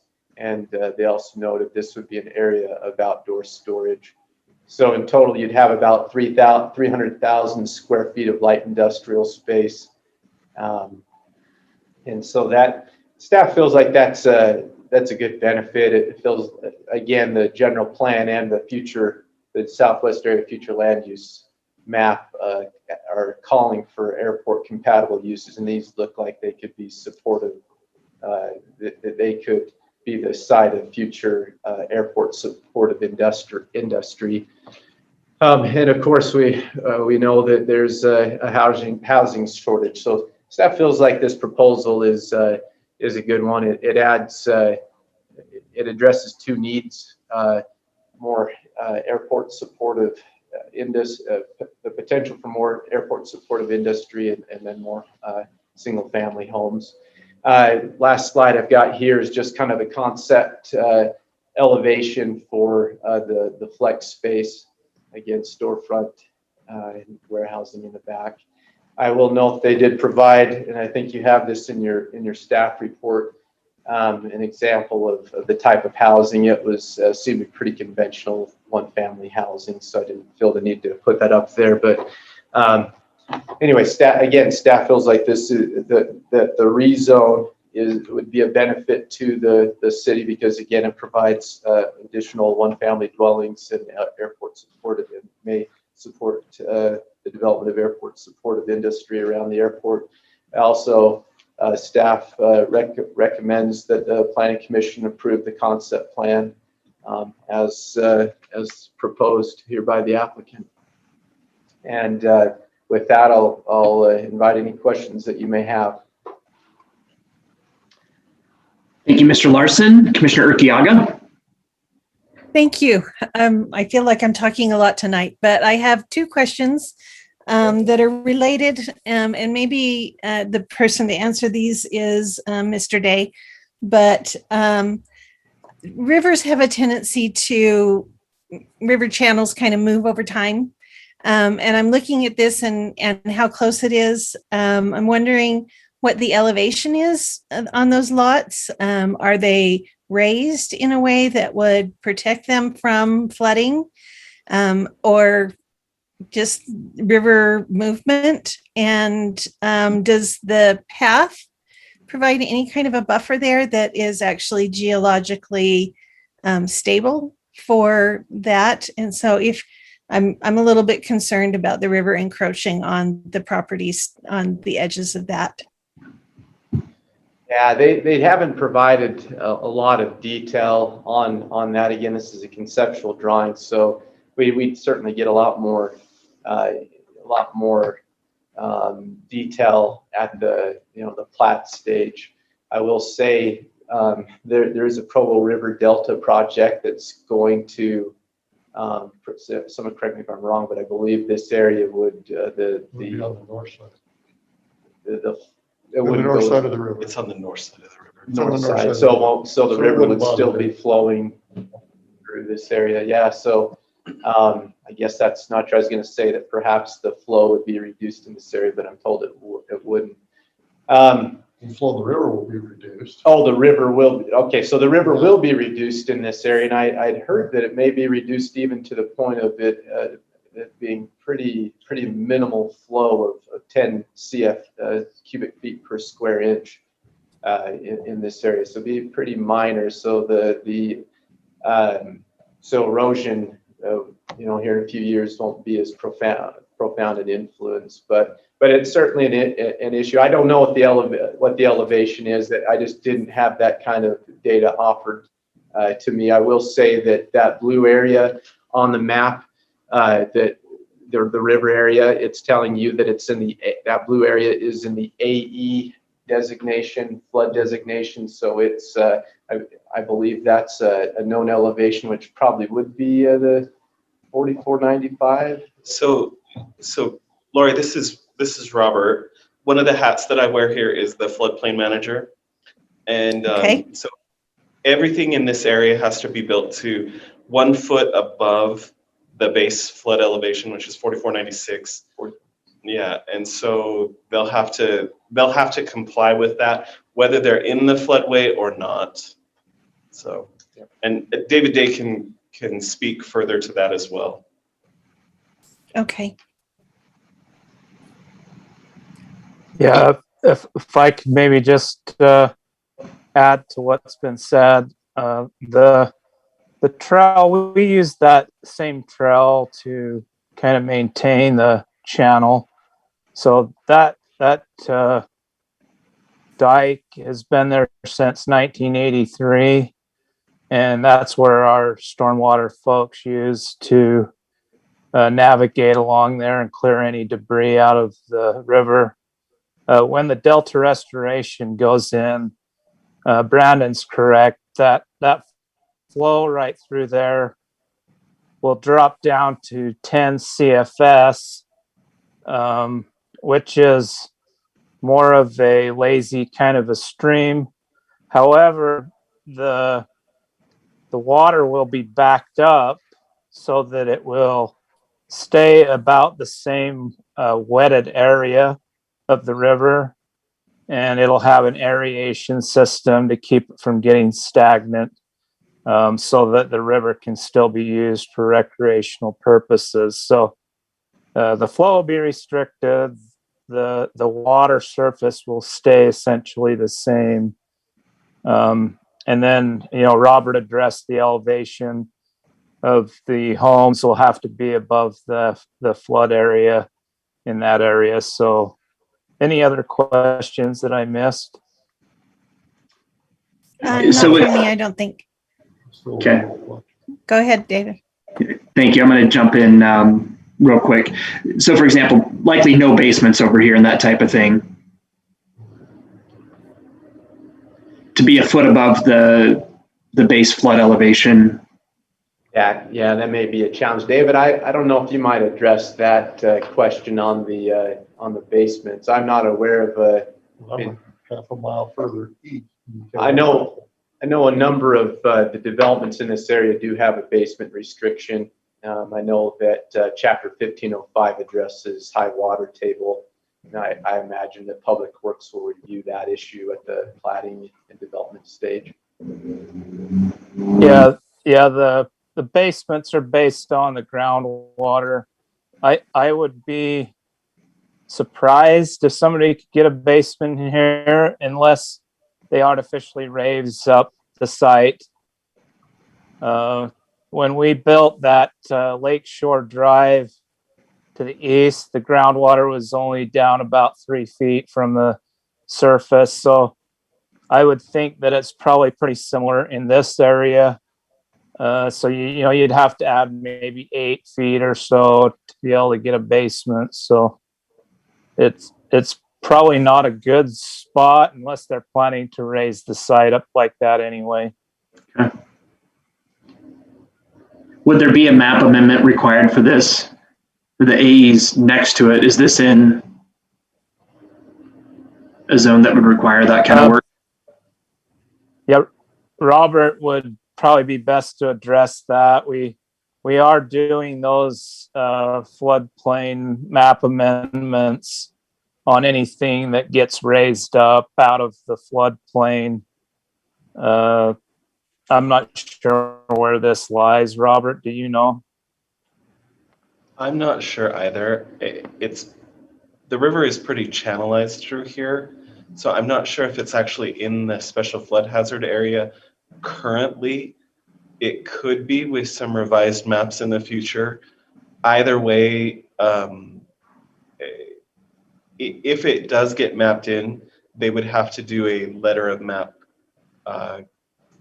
amendment to have it mapped out of the floodplain. I think I asked them to add this data, the blue, that blue looks like a river, but it's actually the AE flood zone. And I think it's fairly current. So I like Robert said, the river's channelized, and I'm not aware that the flood zone goes beyond that light blue limit that you see on the map. Currently, right. It can change and probably will change in the future. Robert, I guess maybe I'll ask a quick question. Do you remember, I know they were working on new maps. Have they adopted those? So this particular area of Provo was actually excluded from the 2020 maps because they're still working on the Provo River data. And so all signs are pointing to that because the levees cannot be certified for protection, that means that there probably will be changes to our floodplain maps that will impact this. And so I think that you'll see a lot of these areas out in West Provo that will have to go through the letter of map change process. So my recollection is that if the federal government does not change the map designation, there's a requirement to purchase flood insurance. Or is that either way? That is correct. If a home is in a special flood hazard area, then there's a requirement to have flood insurance. That gets a little bit dicey because some of these homes or things like that might be paid off already, and there's not a requirement if you already have a mortgage. But starting in the next month or so, there's probably going to be a great deal of outreach to people on the west side of Provo to kind of let them know what is coming. And we would be happy to come back to the Planning Commission, and just as a sidebar conversation, we'd be happy to come back to the Planning Commission and let you guys see and be aware of some of these changes that are going to be happening to our flood plains and what we're anticipating for the future. It does have a significant impact on development in the west side. Okay, last question. Is there any chance that this development and the increased elevation would have an impact of people upstream? Likely no, because flooding, well, if there's a change in the flood map designation in this area, it's generally due to lake flooding, not river flooding. So that there's probably a slim chance to the upstream or the downstream designations, but that's one thing that a letter of map change has to address, is to make sure that there's no negative impact on that. Okay, thank you. I'm done. Laurie, I have a job for you if you're interested.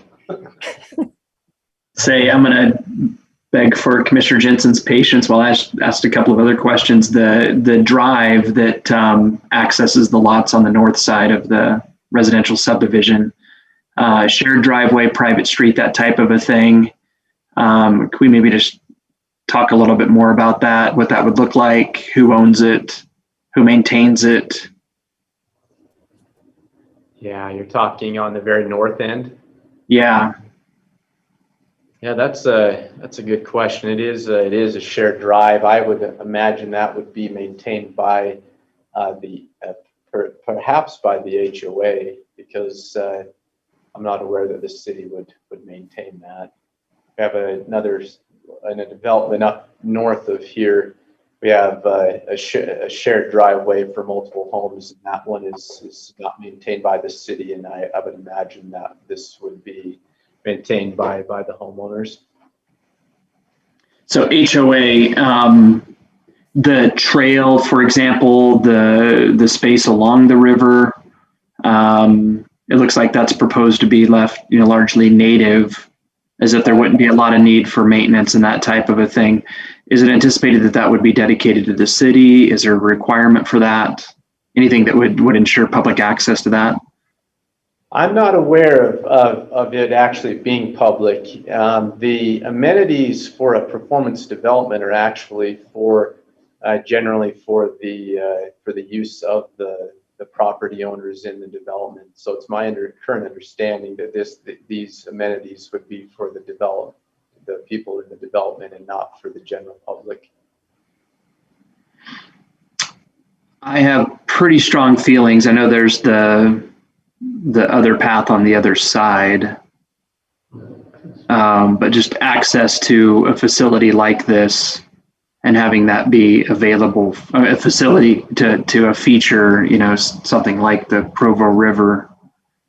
And maybe that's something that we can grill the applicant about in a minute, but in as much as it is a performance development, with the zone change request, for example, I think, perhaps requiring the ability for the public to utilize that space and access it is worth talking about.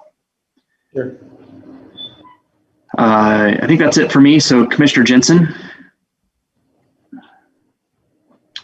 I saw that David Day had something to say. Maybe he would answer your question about the shared driveway before I ask. Yeah, I could help with that. That would be a shared driveway owned by those people who use it and maintained by the people who use it.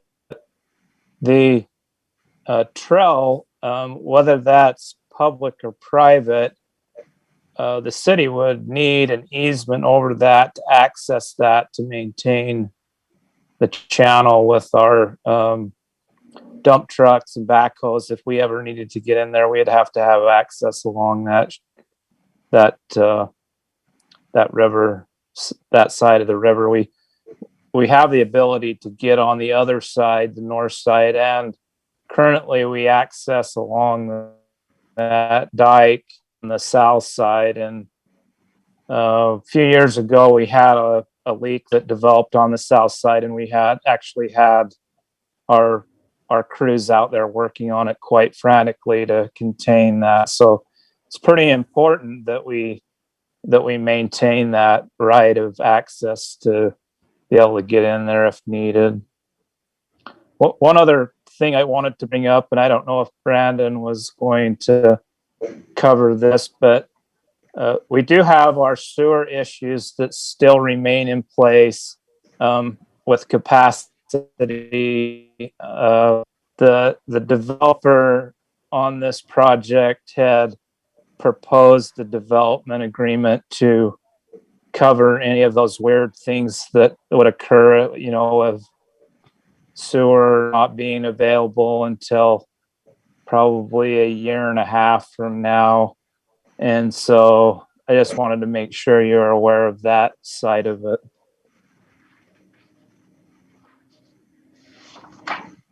Are you ready for me, Dave? Thank you. If you can maybe hold just for a second. So following up on what you just said, Mr. Day, in my mind, there's a difference between having the ability to access the space, maybe during an emergency event or for regular maintenance and that type of thing, and the general public being able to access the space. Are you seeing those two as being one of the same or different? I would see it as a good opportunity to do both. I know further east we have a park south river right by Lake Shore Drive, and we have the ability to get under the bridge at Lake Shore Drive and on the south side. And the new bridge that's going in at View Parkway, which is just a couple blocks west Shore Drive, we'll also have a way to get under the bridge on the south side. So with that in mind, I think it would be just a really nice feature to be able to use that, both on the south side of the river and the north side. So I would think that would be a thing. Well, I think we've given the applicant plenty of heads up that we're probably going to talk about that in a minute. So back to Commissioner Jensen. Okay. I have two questions for Mr. Day before he tunes out. Is the Delta Restoration Project flow change a permanent change, or is that a temporary thing that will happen? I just don't want to say, yeah, it's the river's going to be diverted and you're going to have all sorts of reduced worries about flooding and then have it go back to where it was before. Is that a permanent change, Mr. Day? Yeah, that is a permanent change. And that change will occur just, maybe 300 or 400 feet west of Lakeshore Drive, where the river will divert to the north. And this area where the river has been historically will drop down to those lower flows. However, like I said, it'll be backed up through certain areas to maintain the recreational use of it. Okay. My other question was about the sewer hookups you mentioned. With the limit of 40 sewer hookups at a time, does that mean we can't really approve a concept plan for 74 if we decided to, because you can't do 74 at a time? How does that work with the approval process? I think probably the developer could explain that, but the way I understood the development agreement is they just wanted to get the property entitled at such time as they could build the whole site out when we get the sewer capacity fixed in this area. And that'll be fall of 22 is, I think, the date that we were talking to the developer about. So it's about a year and a half. And that would just be for the first 40, right? The ordinance. The 40 units per development is kind of a unique situation where developments can hook on to our 36-inch gravity flow line that's quite a ways east and south of this.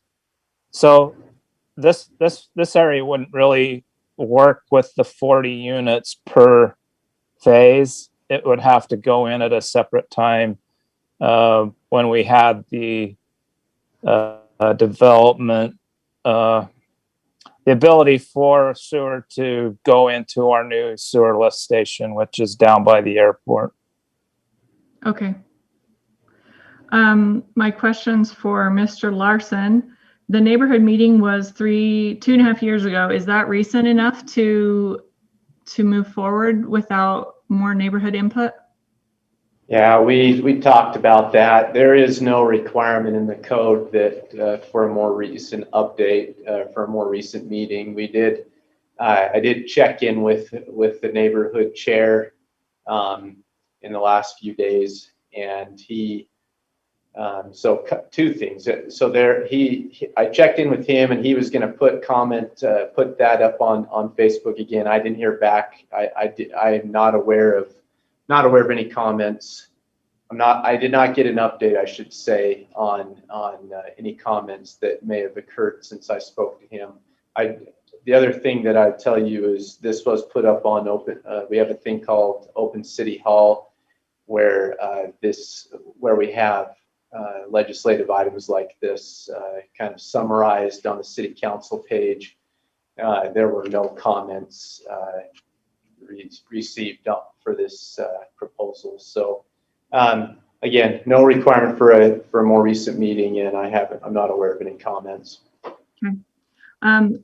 You mentioned in your staff report that somebody's working on airport protection requirements that they're currently trying to draft for this area. Is this project something that would be in line with the objectives that are in that effort, or is this something that do we not know what they're trying to accomplish there? They're working on them. I'm not aware that this is not in harmony with the airport zones. I know they've got two: a general airport zone and then one that's a commercial industrial airport zone. I don't know a ton about those zones, but from what I know, I think this would probably fit fine with the airport commercial industrial zone.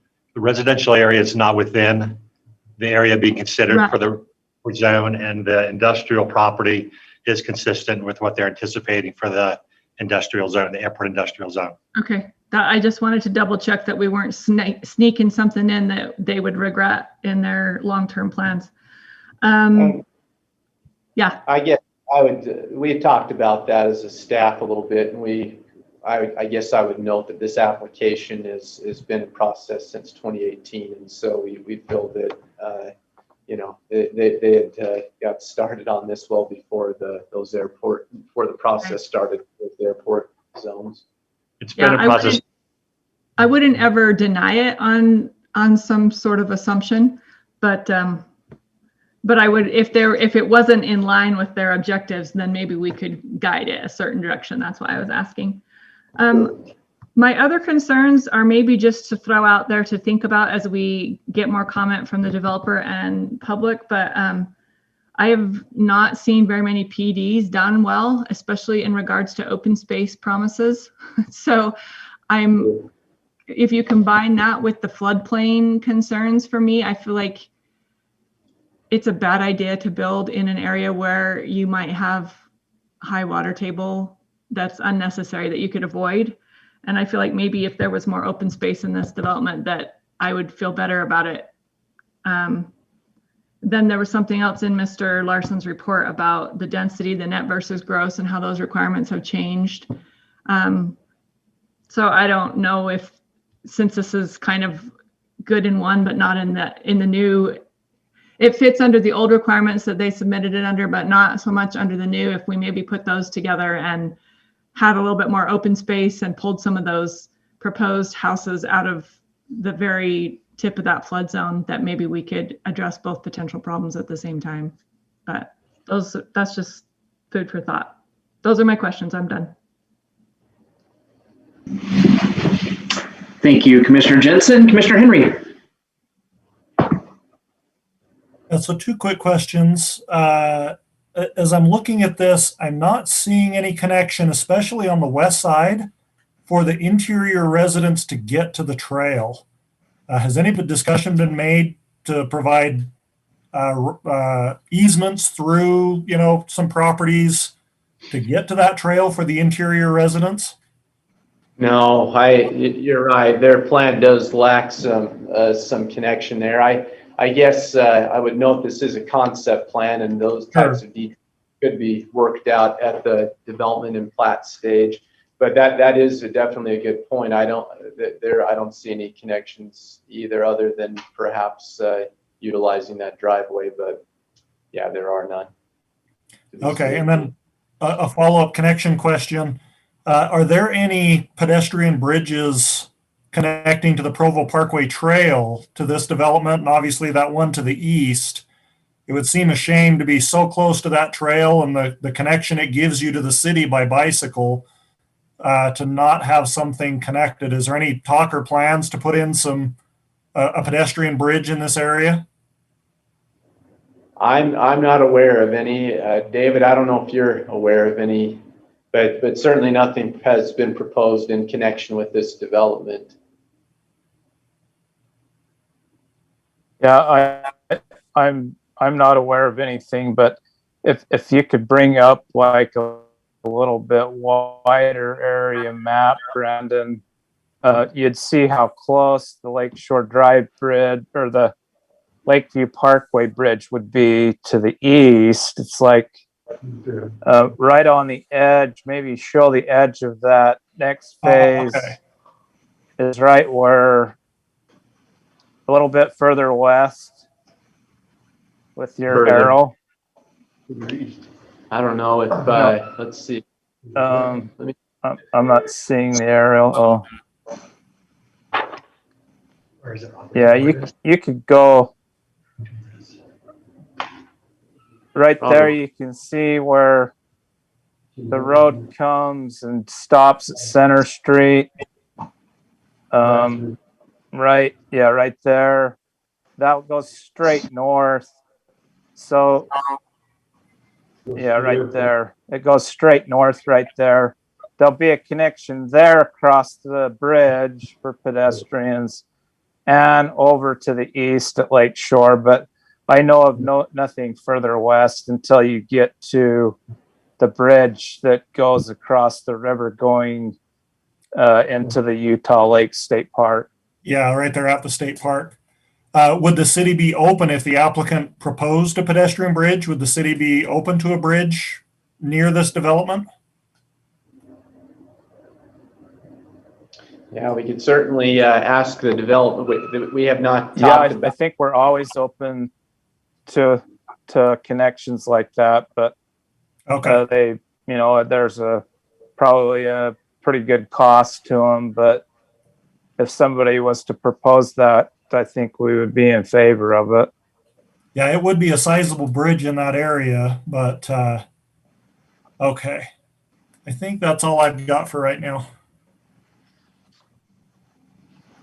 Thank you, Commissioner. I kind of want to follow up on at least part of what I think for me ties to the concept that Brian was just talking about, just really access to the river, access to the trail, and that sort of a thing. And as I see it, if, for example, the path that we're seeing here along the river were to be continued as properties develop to the east, and you could tie in then, to bridges that are further to the east and that sort of a thing, that I'm not discounting the value of having a pedestrian bridge out in close proximity to the site.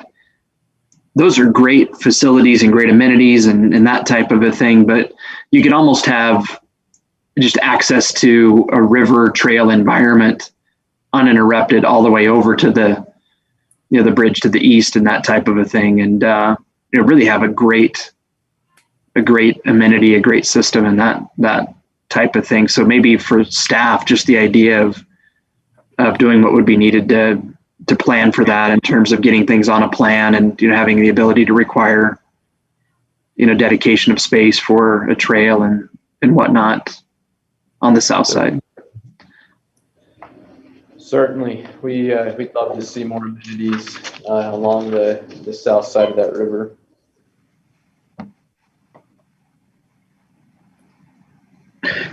Well, I don't see any more hands. Do we have any other questions of staff before we invite the applicant to? So the only amenities that they're offering is a picnic area for down at a picnic area on the tip there, the very north end, and then they're going to maintain that trail. One of the things they are required to do also is have 60% open green space in their development, and the way that performance development code is written, you can count kind of yard space in lots. So I think they'll probably get that. But yeah, as far as amenities, I think it looks like that picnic area and the trail is what they're proposing.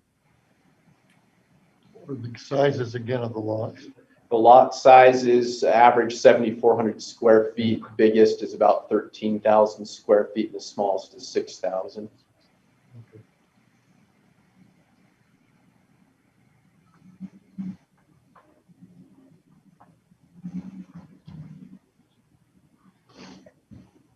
Any other questions?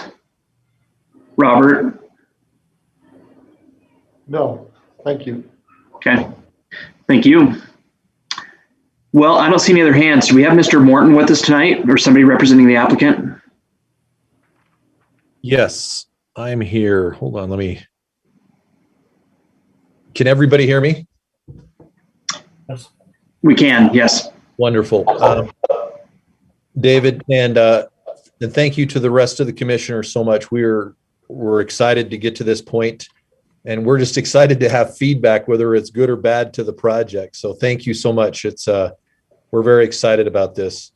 First and foremost, I simply wanted to stress that obviously we're simply at the zoning phase, and so our goal wasn't to have everything finalized, whether it be trails, beginning and ending, but at least to show conceptually what we were looking at. So we are very much interested in having discussions with staff as well as the commission and council down the road, specifically to how these amenities and how the open space would be used. So in addition, I think that there would be, David, to your point, we would have interest in providing public access to that trail. We could work that out with the city. I don't think not only specifically what David Day needed, and that is to maintain space along that river, but also specifically for the public use. I think we're very excited about it. I think there's a lot of good that will come from that, and I think it will provide a lot of connectivity if we continue to do that both to the west and the east. So I think again our focus has been making certain that we were consistent with the general plan. A comment was made specifically regarding the timing of the neighborhood report, and I understand that. The one thing that I would stress is that the actual conclusion of that report, it was the first proposal at the time in that area that had garnered positive support from the community, and it was unanimous. So we felt very good about what we were proposing and had worked extensively with the neighborhood chair in that area, Jonathan Hill, to make certain that we were listening to the concerns of the neighbors as we worked through this conceptual plan. So I think we feel very good about it, and we're just excited to kind of move it forward with the city and in preparation for having the sewer available in fall of 2022, as David indicated. So any specific questions for me? Do the commissioners have any questions for me? I'm going to jump in real quick. So it does seem like to me that, the trail and leaving that space open, the picnic area, well, I think that really is the amenity that's on the table relative to the PD kind of situation. I personally feel pretty strongly that space like that should be publicly owned. I don't necessarily view that as a big maintenance burden or that type of a thing. Does staff or the applicant have any thoughts about that? Staff would love to see that another public amenity there. I'm not aware. I'd have to look at the performance development overlay to see if there's any complications with having it be a public amenity. I'm not aware of any, but again, I need to look at the. David, from the applicant's perspective, we would be happy to work with the city on, as long as we were able to, utilize we didn't lose the ability to qualify. Got it. We would be happy to work with the city on providing public access to those amenities, and in addition to be able to, if we needed to dedicate those to the city. Okay. It's really dedication. I think now that I'm probably talking the most about, it seems like that might be agreed. The thing we need to research a little bit more, but I appreciate that. Absolutely. Commissioner Urquiaga?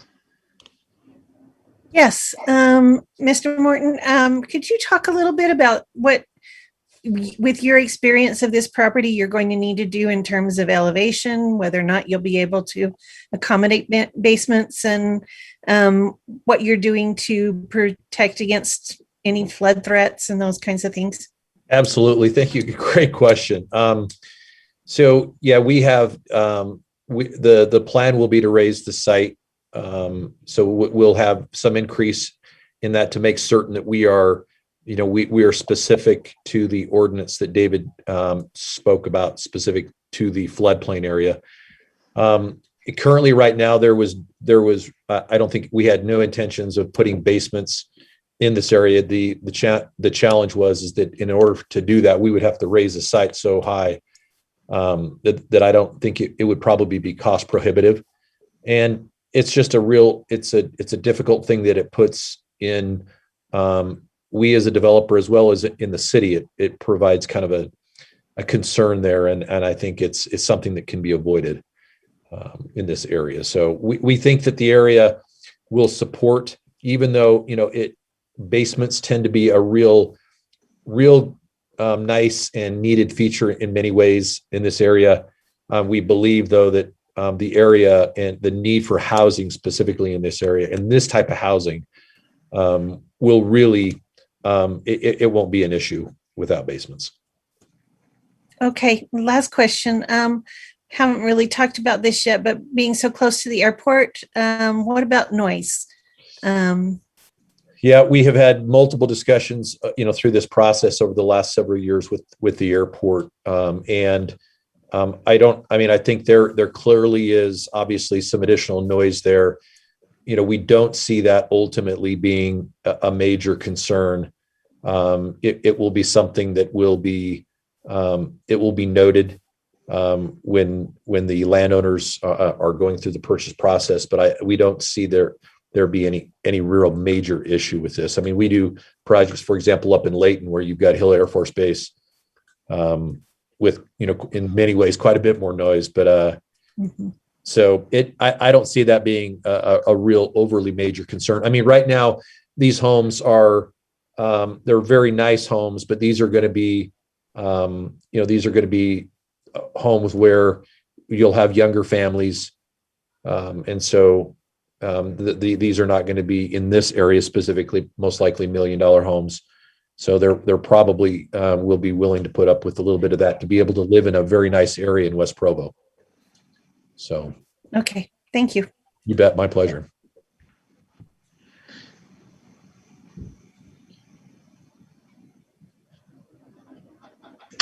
I don't see any other hands raised. Dave, could I ask a question? Absolutely. Please, Commissioner Knudsen. Duncan Aviation built down there, built quite a big complex. And as I noticed in the morning, I live right on Center Street, West Center Street. I noticed a steady stream of cars about 7, 8 o'clock in the morning going down to Duncan Aviation. With the addition of these 72 homes, Center Street is going to become a nightmare. Are they thinking anything about what they can do as far as the roadways? Any expansion of roadways? Any of that would have to do with your complex? I'm sorry, was that question directed at myself, the applicant? If you've heard anything or know anything. We have not heard anything. There was at the time when we reviewed this specifically with the neighborhood chair, there was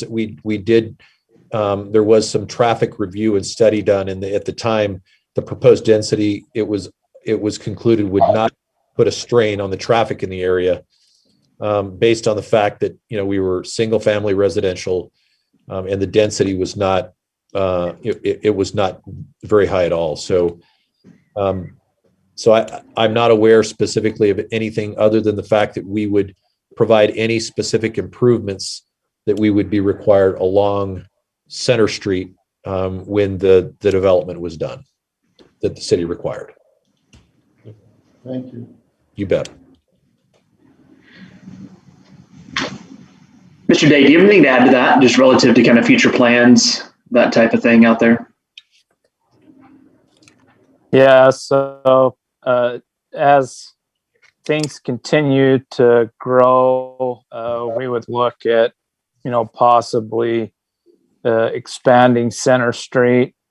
But I don't see that happening for a lot of years. A development of this size would probably add maybe 5% more traffic to Center Street. So even though it is more cars, it's not considered anything that would trigger any kind of major change to the road as it sits there now. I think to Commissioner Knutson's comment about the steady stream, that would be like the starting of a shift and ending of a shift, and I don't know how to fix that, but we will have a really nice road in the future going north to help relieve that. The Lakeview Parkway will go up into Orem, and then we've got Lakeview Parkway connected to the south. And our hope was that some of those employees would start using that facility rather than coming down Center Street.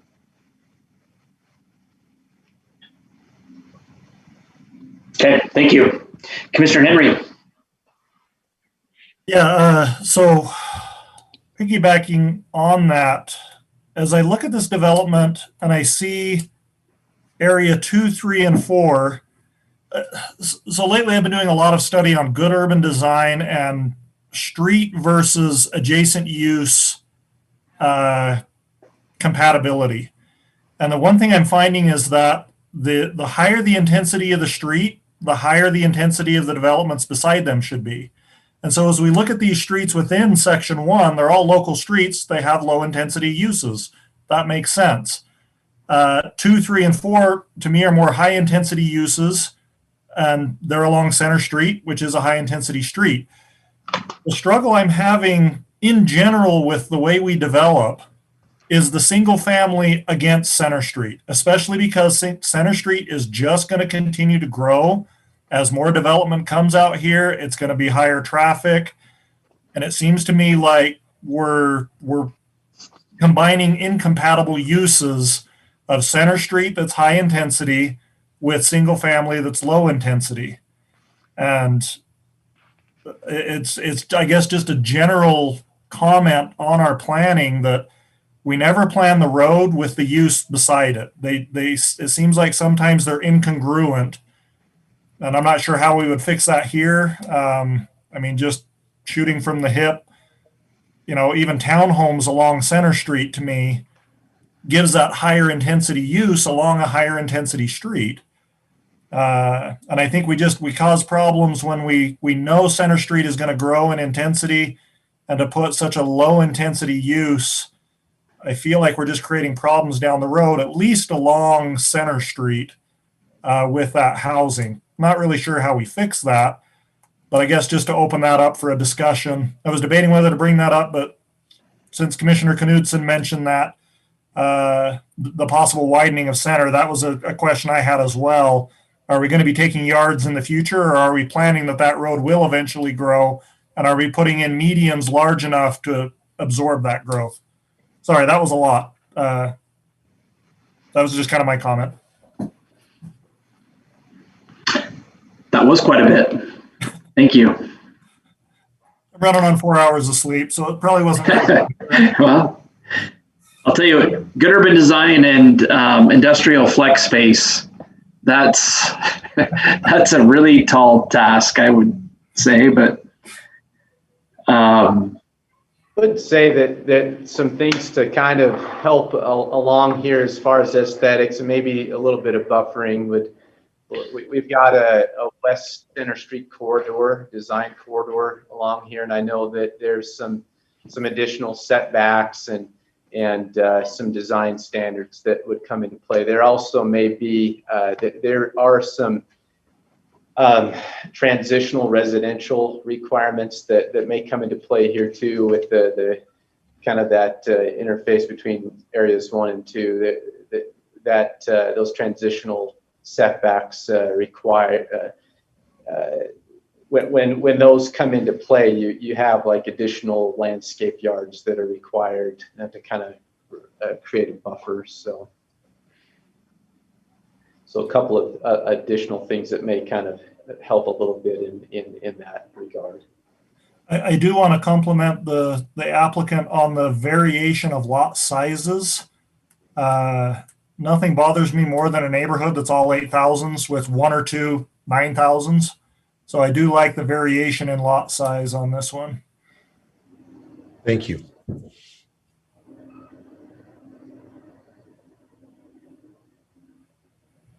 I'll just jump in quickly and say that I also like that. And I like the fact that the streets are a little bit curvy, so that it's not just one super long block. It gives a little variety there. Yeah, it does. And it hopefully provides a little bit of traffic calming as well.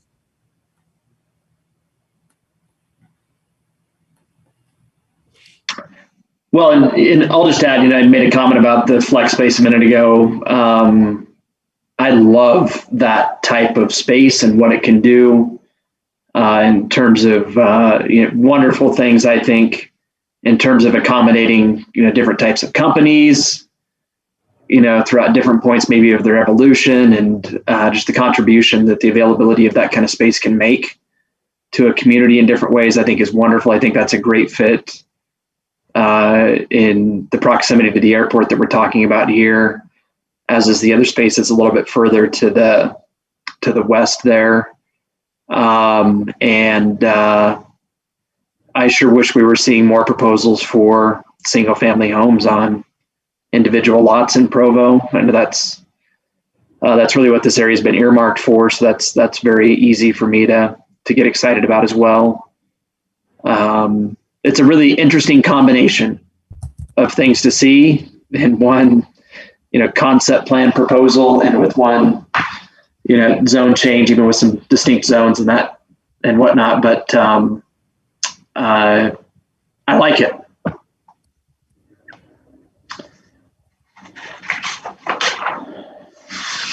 Commissioner Jensen. I have a question. I was going to hold off till we did discussion after neighborhood comment, but it feels like we're sort of throwing things out on the table. We've talked about in the past that we don't have a problem with rezoning agricultural properties to residential or other uses if it's clear that they are not currently being used as agriculture or won't be used as agriculture.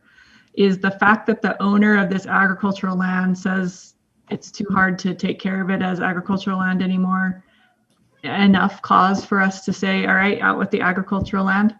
It meets with the general plan, it meets with the vision, or is that something maybe we should consider that once it's gone, it's gone?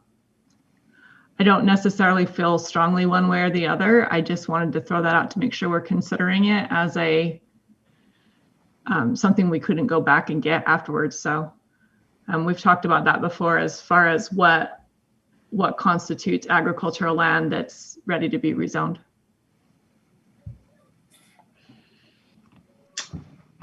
Yeah, I certainly appreciate that thought. Do we want to discuss that at all before we take public comment? I don't see any hands, so I'll just jump in. I think in this case, I'm comfortable with the level of detail that we have here relative to the proposal. That I think that just gets me comfortable with the idea that we know what we should anticipate seeing when we get to the project plan approval stage. I think that's next. And I'd ask staff to correct me if I'm wrong. We go from this to, is it project plan or is it a plat application? Project plan for the industrial area and then a plat for the northern area. And I assume that the zoning districts that we're talking about here, really wouldn't afford a lot of flexibility to go beyond what we're seeing here with the concept plan. Is that fair to say? I mean, I assume in the industrial zones, actually, there probably is quite a bit of latitude that they'd have just within the zoning parameters. Staff have any thoughts about that? Yeah, this is a concept plan, so they would have quite a bit of flexibility there. The M1 zone would, if it's granted them, that offers them quite a array of uses. So it opens it up. I like the flex space in two, and I think it just gives us just some more potential for some airport supportive businesses in the area. Mr. Larson, do you have any thoughts about Commissioner Jensen's question? On the agricultural question? Yeah. Yeah, I'm always concerned about losing agriculture. It's that's a hard thing to see. I do note though that the land on the, especially on the north side, that you've already have quite a bit of residential development kind of creeping this way, and I think, to me, it seems like it's kind of needed, frankly. I'll go. Let me say something. That ground has been owned by the Hallidays for a number of generations. And Tom and Chris, who farm it now, are getting to the age where they want to retire. Right. And they don't really have children who want to farm. And so, to me, it's their right. It's their privilege. They've owned that ground for years and years, generations. If they think the time is right for it to go from agriculture to residential, then that's their decision. As long as they're doing something that meets the codes of the city. Kind of like their 401k. Right. It is their 401k. It's their retirement. Yeah. And really that's what the land use map is for, is we've kind of had that discussion. And again, yeah, as was noted, that what they're proposing is in harmony with the general plan and the future and the more recent and more site specific or more area specific, the Southwest area future land use map. This is right in line with it. So the city feels like this is an appropriate use. The residential is an appropriate use for that, for the north, and industrial and airport compatible uses are appropriate for south of Center Street.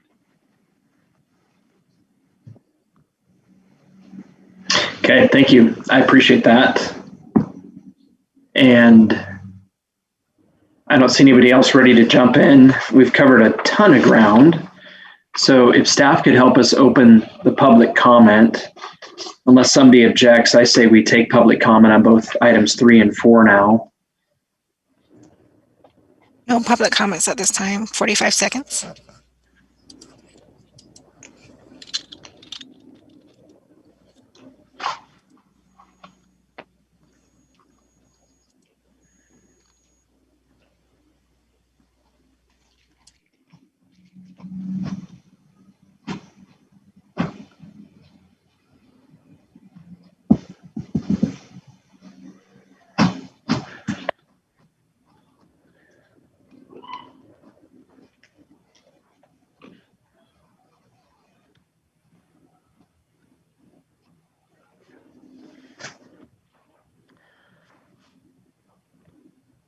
Boy, I sure feel like it's location, location, location when it comes to public comments.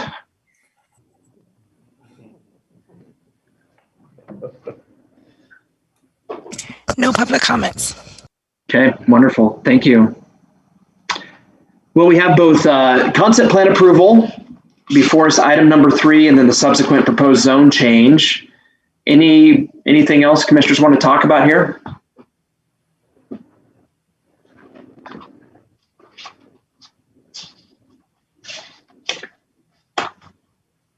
Commissioner Jensen. What a surprise. It's me.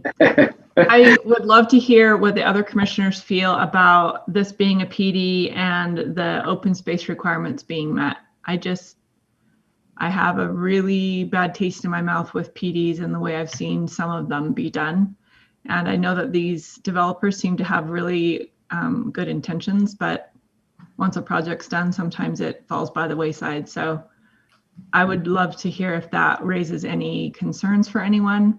I love this project. I look at it, I see housing, I see great street alignments, I see a diversity of use that seems compatible with the general plan. So as far as meeting the criteria, I feel like it's a great project, but that my other concerns have been addressed to the point where they're not as big of concerns, but I'm still worried about the open space requirements being adequate, considering the floodplain location and the density of lots that are in that area. Not much wiggle room. So anyone have any thoughts on that, or am I just thinking by myself on this one? I want to go, Lori, if you let me. The lots, in my view, could be bigger. Frankly, this is a little bit smaller than what I'm used to seeing on a regular basis. But when I think about, proximity to the airport and some different things that, maybe make it such that you wouldn't want to see a 4,000 or 5,000 square foot home, maybe on a lot out here and that type of a thing. I think the location is such that I'm comfortable with the lot size. I really like, the idea that this does provide opportunities for, kind of the classic American dream, individual yards and that sort of a thing. In terms of what's being provided with the open space, I think that's where I really feel strongly that it needs to be dedicated to the city. It needs to be improved by the applicant, that they absolutely should be required to do that. It's kind of maybe a quid pro quo for, some of the other things that they're afforded with their ability to design it the way that they have. But if they do that and the space gets turned over to the city and the city just has to maintain it going forward, because access to a river, I think, is so important. I'm won over. That's my opinion. Commissioner Urquiaga.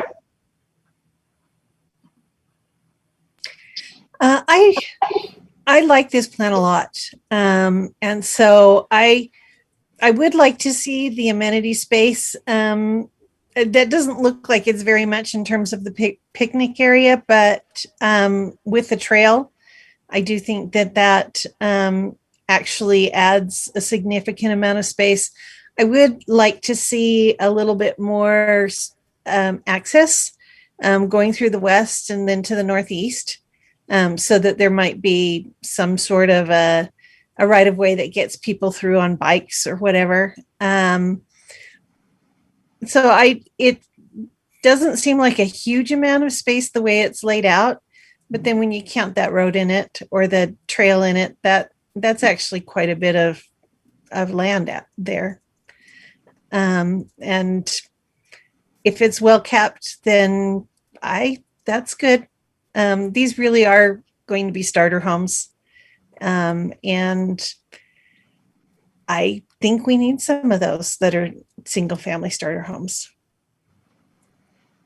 I'm done. Thank you, Commissioner Henry. Just a last thought. And Ms. Jensen, I'm curious myself too about the open space and how much. I mean, it's hard to tell in this map just how much there is from the river to the back of the lots. And if there's going to be any stipulations on whether the backyards can only have wrought iron fences or if they're going to have opaque walls. I know we've discussed that on other projects. It would be great if, and I would think for the people who live there, they'd much rather have a permeable wrought iron fence looking at the river than a white vinyl that really just kind of destroys the feel of the space. It seems like there is a fair amount of open space, though. Given the trail space, I don't know that I'm too concerned about the amount of open space. I guess my only other thought, considering open space, is the streets. Just got back from vacation, and that was one thing I noticed where we went. They cared about their streets. They had wide medians that were tree lined, and their streets, they cared about their streets. And many of the streets had planted center medians with trees, and just some of these streets we drove down, I'm just like, why don't we care about streets anymore? We do these little teeny 3 and 4 foot park strips that you can't grow anything but grass in. And even that, the sprinkler systems just overspray everything. And I would just love to see the streets really to care about the streetscapes, to be beautiful as the open spaces. These look like, are these just 4 foot planter spaces on these? I believe it's more than that. Staff, can you guys help us with that cross section? I don't believe we have a cross section yet. We don't have that kind of detail at this stage. I don't know if the applicant has a thought on that, but yeah, I don't think anything is provided to us. They would have to comply with our standard street cross section, which would be a 7-foot planter and 6-foot sidewalk. The width of the road would be depending on traffic volumes, but in a neighborhood like this, I would probably see the asphalt width being somewhere around 30 feet wide, and then we would have bulb outs at the intersections, and of course the 7-foot planter, 6-foot walk. That's correct, Dave. That's my understanding as well. Okay, yeah, 7-foot planter is good. So we might see some nice streetscapes here as well. But yeah, I think just connections through the housing to the trail. I think I echo what the Chairman Anderson mentioned about dedicating that to the city. I think that solves problems of HOAs maintaining it, but the public is using it, and what happens when the public vandalizes it, who pays for it. It would just seem to solve a lot of problems to dedicate that space to the city and make that open to everyone in Provo. And then I do like Chairman Anderson's idea to connect that trail all the way up on both sides. That would solve needing a bridge, in my opinion. I think that's all I've got for this. No, great project. Yes, staff would just quickly note that again, those planters, 7 feet. That's an adopted cross section. So that would go forward as they went to the platting stage. That they would be required to have a 7-foot planter. Okay, so real quick, one follow-up question. Over in the industrial sections, they're required to have trees and all those buffers as well, but I know I've met resistance every single time with signage on commercial buildings and street trees. Yeah, and they'll be required. There's a whole chapter of the city code that that requires street trees in this area. They may not, I don't remember off the top of my head, but it may be that they're required to have 15 trees per, actually they are, and I'm just thinking back to another project I'm working on.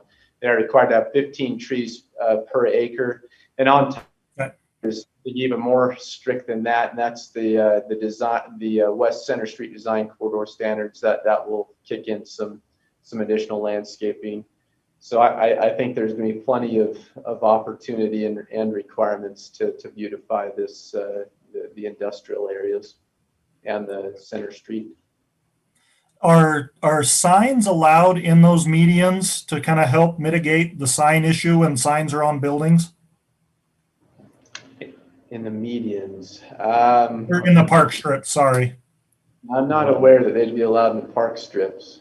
It's on the property. They'd be allowed to have signage like on the property, like on the buildings, or perhaps a monument sign. I don't think a pole sign, but anyway, yes, certainly signage on the building. Okay, because I'm just thinking on the University Avenue corridor, the businesses have their signs out there, which helps them allow trees, but they can still have signage for people to find their properties. So, okay.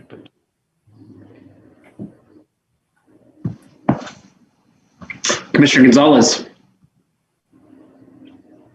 Yeah, I'd just like to kind of second Brian's comments about, I do think it is kind of nice to have some of these smaller lots along the riverside. Right? We typically have very, very large lots that are river adjacent, and I think it is nice to have some a little bit more diverse mix along the riverside. That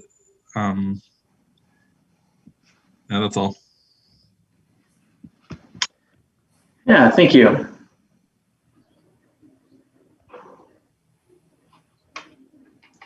I don't see any hands raised, so I'm going to ask staff. Relative to street trees, how about residential streets? At one point in time, I think Provo had a great program going. I don't know if they still do or not, relative to making sure that street trees in residential neighborhoods got planted and There's some uniformity to that and planning and that type of thing.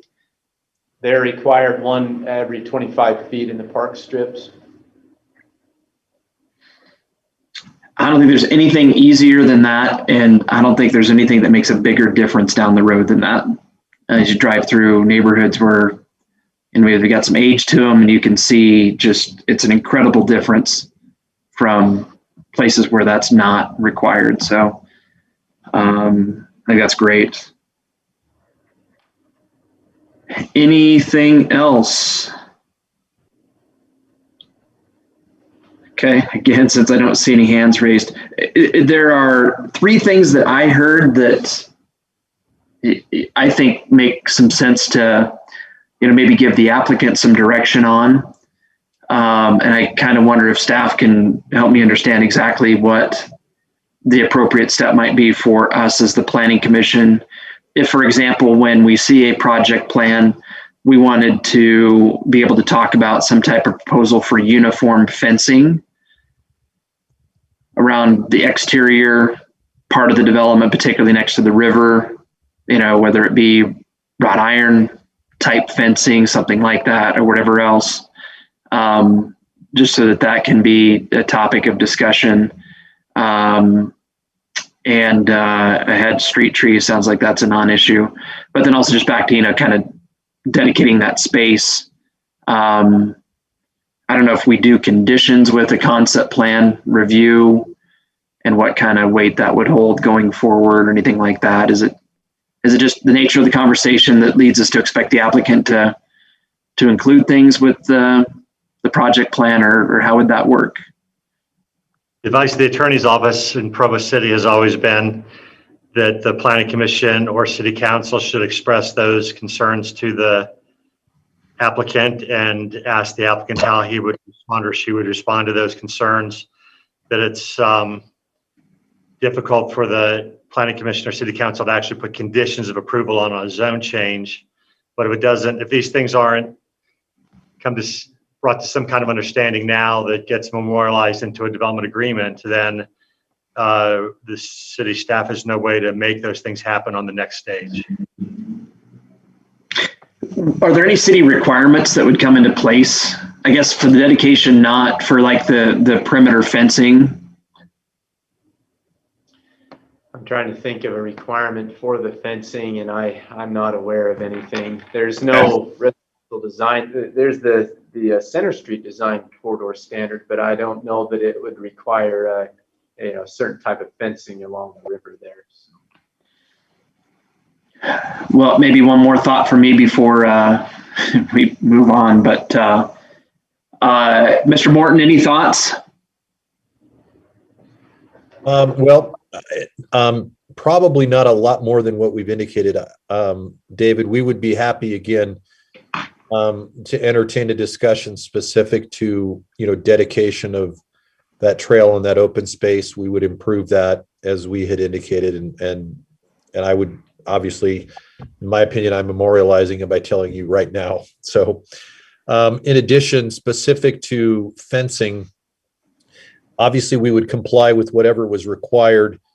I guess my only thought would be, I understand from the commissioner's perspective that, it would be nice to have maybe some wrought iron fencing.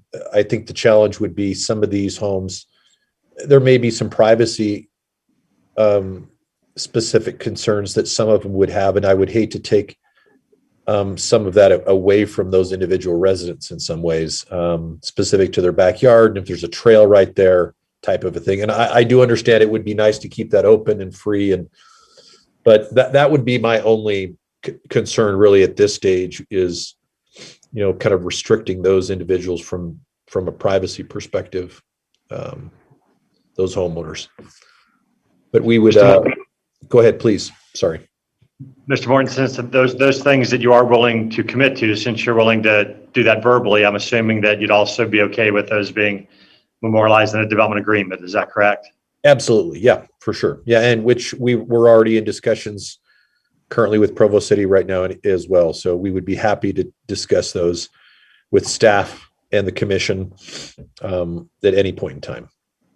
To the issue of the fencing, I could send the planning commission some photographs I've taken of this exact scenario, a city park that had open fencing required around the park on back-facing homes. And several of those homeowners have gone in and put their own solid fence inside the open fence that was installed because of the privacy issue that Mr. Morton is referring to. And I'm not sure how to stop that.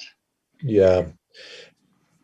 My thought on that, I've seen the exact same thing. I think probably with lot sizes like this, it might be even more desirable for residents to try to, keep some privacy. For me, it would maybe be a matter of just trying to focus on uniformity. Yeah. So that if there was an open fence, it was this open fence, and if it was a solid fence, it'd be this kind of fence, and that maybe be left up to individual homeowners to decide. But that would lessen what I really dislike, which is just such a complete variety along a public corridor of different kinds of fencing. Exactly. Yeah. So just as a thought. Yeah. And we would be open specific, David, regarding a discussion specific to that. Okay. I would agree. Thank you. Commissioner Jensen? I just had a comment about the fences. We've reviewed a few projects recently that had trails behind them or significant sidewalks next to them. And that was something that we said was we didn't want giant walls of houses backing onto them or fences backing onto them. So I don't know if we just need to figure out how to make that consistent citywide, but so that we don't have to keep addressing it each time. But I'd hate to have a double standard depending on how big the lot sizes were or how close they were to something else. Yeah, I think that makes perfect sense. So I just listed off a couple of things that I had taken notes on during the discussion. I don't know if there are other things that commissioners want to discuss in terms of, maybe fodder for development agreement provisions and that type of thing.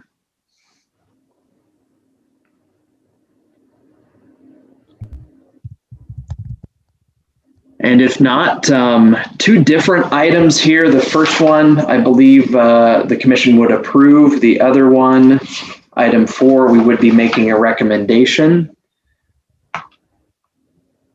I think we can continue the discussion or entertain a motion, whatever the commission would prefer. Commissioner Urquiaga. I'd be prepared to make a motion if there is no objection. I was thinking that Dave could read his list of development agreement items before you make a motion, then we know what to include in it. Is that a good idea? Yeah.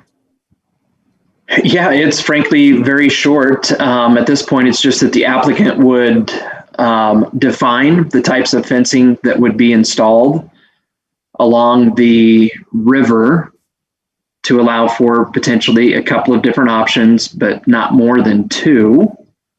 And requiring the applicant to dedicate the open space along the river to the city after improving it with a trail, furthermore with a trail that would meet the city's standards for a trail of that nature, and developing the picnic area as is shown on the concept plan. That's what I have.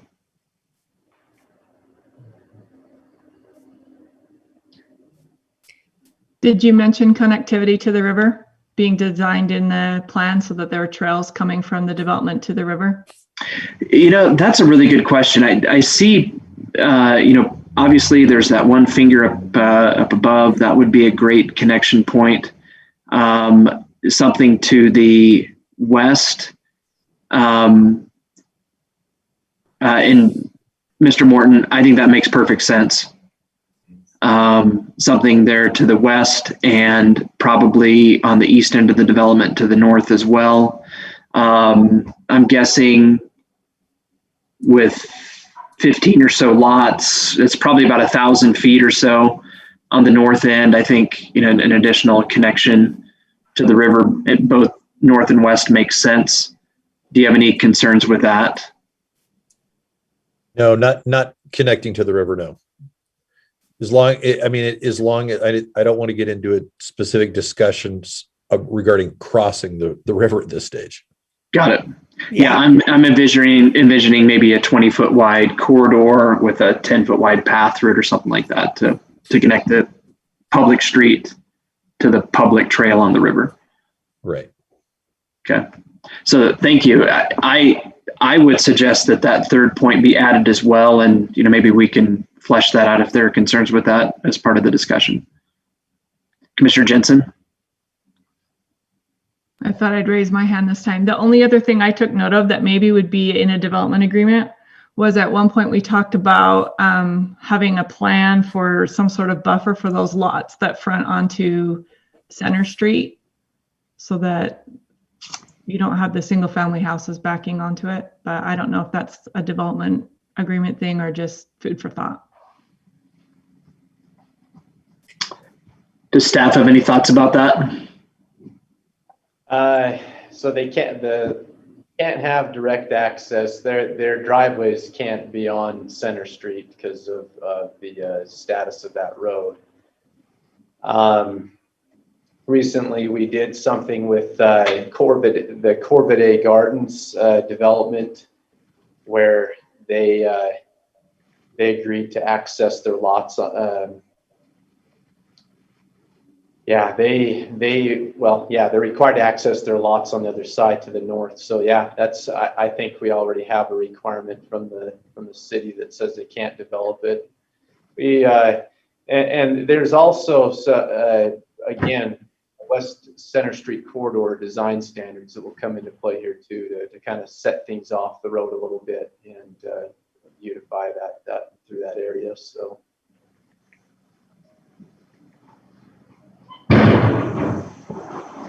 And obviously, it goes without saying that we would be complying with all of those setback standards that would be existing. So,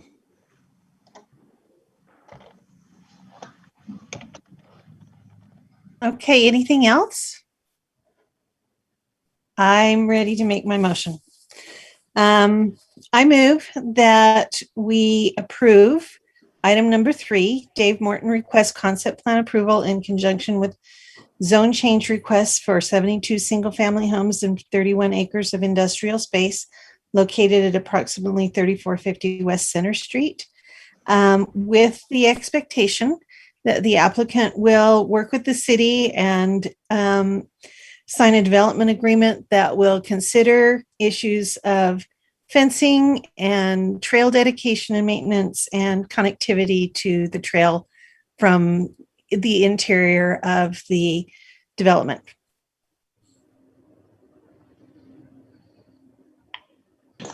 That was so well said. I'm not going to restate it. Motion to approve the concept plan as described. Do we have a second on the motion?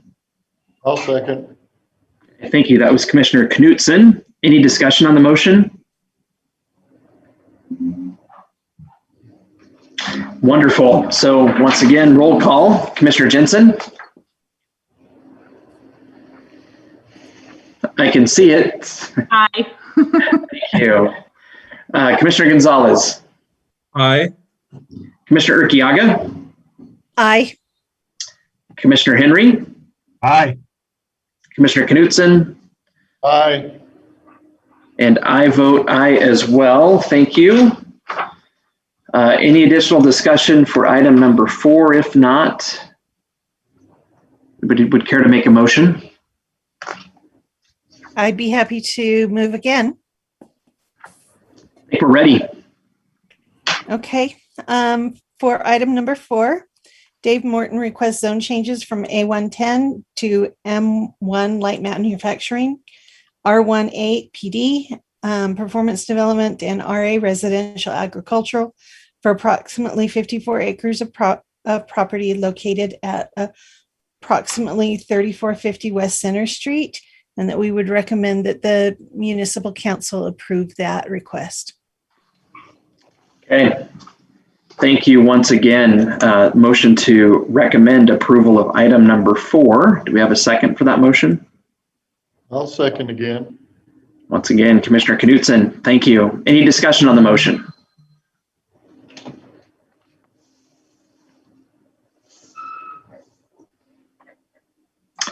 Okay, seeing none, and seeing no hands raised. Commissioner Jensen. Aye. Commissioner Gonzalez. Aye. Commissioner Urquiaga. Aye. Commissioner Henry. Aye. Commissioner Knutson. Aye. And I vote aye as well. Motion carries 6-0. I want to thank the commission. We're looking forward to working with you on this project. Thank you so much. Thank you. Okay, skipping down, I think, to what I show as item number 8. Jeremy Draper requests annexation of approximately 9.5 acres of property at the intersections of Colorado Avenue, Bullock Lane, and 1860 South to allow for construction of a storage facility. And Mr. Mills. Yes. Congratulations, Planning Commission members. You're at the end. So I just wanted to reintroduce this item. Last year, the applicant did apply for and received approval of an annexation in this area. However, mix-ups with timing, Lieutenant Governor's office getting plats to us, the time to file those things expired, and so we are going through that process again.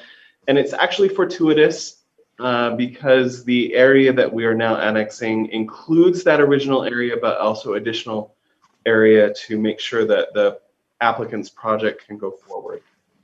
So the area that we're talking about is in Southeast Provo.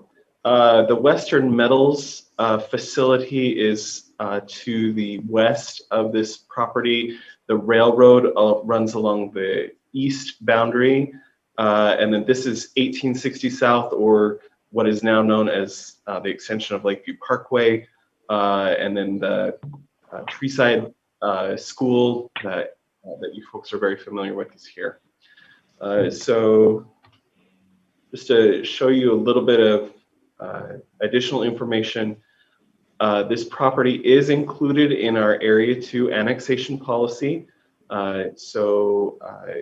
The city has already determined that this is an area that they would like to see come into Provo for the purposes of light industrial activity. This is kind of a dual annexation plat. The applicant is in the process of providing the full annexation plat, but this shows both of the properties which will be annexed, or which are proposed to be annexed into the city, consisting of about 9.5 acres. I should have switched these two actually though, because this is the east side of the property and this is the west side of the property. Sorry about that. And then Bullock Lane through the middle. And then this is a site plan of what the applicant intends to do on the property, rather extensive storage facility along 1860 South there, developing the full site with various storage units and space available for RVs, things like that. So staff has had an opportunity to review this application. We recommended approval before. We feel that this is a actually more complete application and annexation, and the City Council has accepted this for review, and staff recommends that the Planning Commission forward a positive recommendation to the City Council. That's basically all I have, but I'm happy to answer any questions that I can. Okay, thank you. Any questions of staff?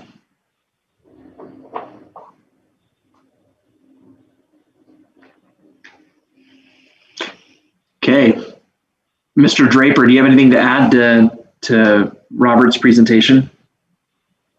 No, at this time I don't. We look forward to annexing into the city so we can proceed with this project.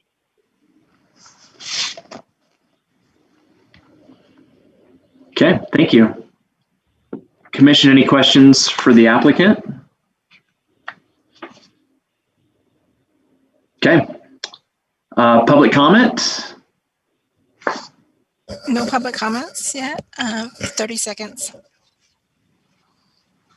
So while we're waiting for public comment, I would just also mention that the applicant has submitted a project plan application for their storage facility, and I'm sure that you'll be seeing that soon. How are these streets going to go through the property? Bullock, Colorado. The Bullock, will it be changed, altered?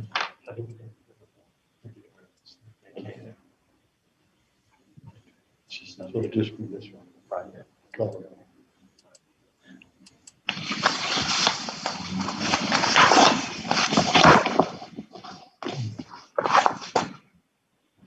No public comments. Okay, wonderful. This sure does seem like an easy one.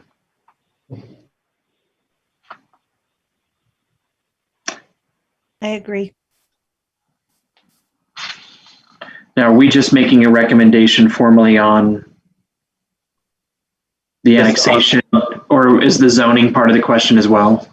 Oh, because, so with annexation, the zoning is assigned, and because there's not a specific, the applicant didn't make a specific zoning request, it goes to the lowest zoning designation for the applicable activity, which in this case is M1. So that would be part of the recommendation as well. Okay. Great, Ken. Thank you. Any other questions or discussion?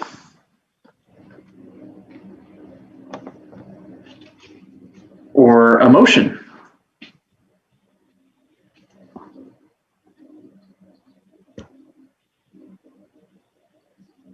Commissioner Gonzalez. Yeah, just a comment. There seems to be in this particular side of town, there's already like 3 other storage facilities within probably like about a mile of this.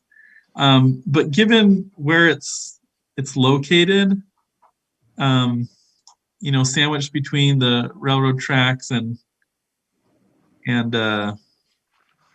Western Metals, seems like, and then meeting the general plan, it seems appropriate. You know, I'm not, you know, totally excited about an additional storage facility in that area, but it is appropriately, it is in the right place, I guess. Yeah, and Mr. Draper, I don't mean to be offensive at all, but and I think for the site, I think it'd be good to have this annexed into the city first of all, and I think for different reasons, it's probably a good place for storage units, but they don't generate a lot of employment, you know, like per acre, and they don't generate a lot of property tax. So I'm not a huge fan of them, but communities need them, got to have them someplace, and I think this is as good of a place as any. So, Commissioner Jensen. I guess we're just saying the same thing, because when I read in the staff report that this was a great asset to the city, I thought, really, does it bring any revenue in, except for encouraging people to buy more than they need so they can hoard it? And it is, we've talked a lot about how this section of the city has an overabundance of less than thriving commercial uses. So I'm not excited about that, but I also can't imagine anything else would want to go in where this is, and this is perfectly appropriate, and it will be nice to have something else besides the metals place in that area next to the train tracks, and a respectable buffer to the school and other uses that are nearby. So I'm excited to move forward, even though it's not my favorite thing. Thank you. Commissioner Henry? Yeah, I agree, but as I think of what other uses that go in here, I mean, a construction yard, I mean, I can't think of, you know, a high-end retail establishment going in on this property. Not a huge fan of storage units. I think we have so many, especially on that side of town. But as I think of what else would go in there, I don't know that there would be anything really desirable. And maybe something going in there that was desirable would change the whole feel of the neighborhood. I don't know. But yeah, I mean, another car recycling yard or something. I don't see this as a piece of property where something, I almost wonder, is storage units one of the highest uses of this site? Because they're quiet, they don't generate pollution. Not my favorite, but yeah, I guess if we're going to put them anywhere, this might be the best place. Definitely one of the most benign. Yeah. Back to Commissioner Jensen. Sorry, I forgot to ask Mr. Draper. On the site plan, parcel C doesn't have a plan on it. Is that something that you just don't know what you're going to do with it yet? Parcel C is actually going to be outdoor RV storage. So it'd be RV and boat storage. So that's what we've reserved that whole area there for. Okay. And also we will have some indoor storage with this as climate controlled storage as well as standard storage units as well. So it'll be a good mix for the area. Thank you. You're welcome.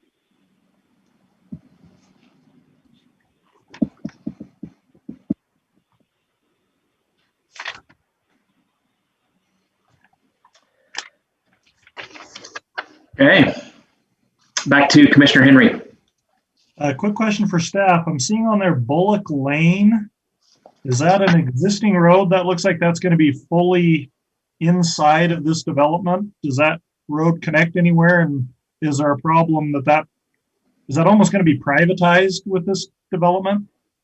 Yeah, so the applicant is actually currently speaking with the city on how to best utilize the site. Incorporation of Bullock Lane into the project site seems to be a good idea.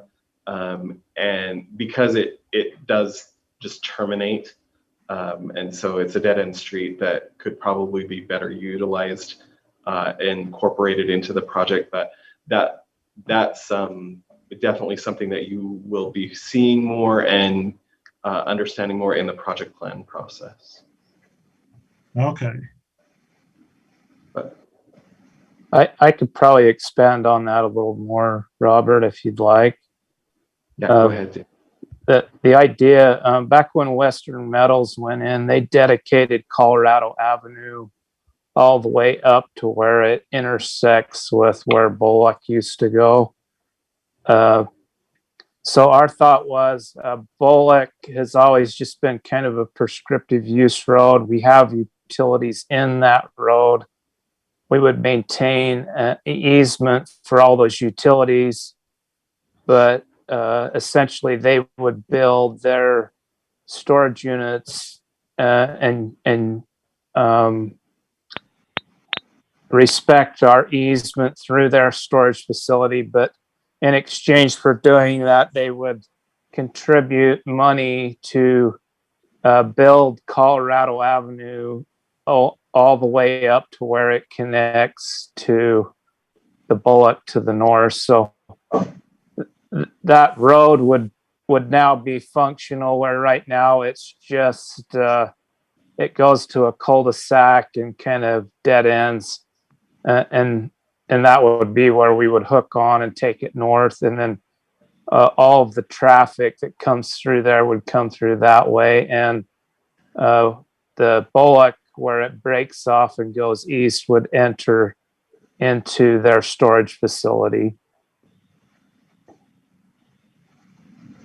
So on attachment 3, I'm seeing a very faint dashed line coming off of Colorado Avenue. Is that the projected right of way? If we were to go to like an aerial photography, you'd be able to see the dedicated right of way. There's also a water line currently in that dedicated right of way, and also all of the fill material has been placed in that right of way.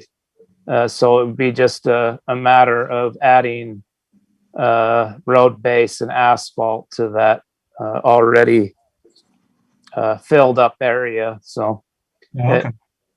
it's pretty clear. You know, if you look on an aerial photography, you'll be able to pick that where that alignment kind of curves up through there and ties back in up to the north against the railroad tracks. Okay. Yeah, so is that coming looks up like for you? Robert's got that up there.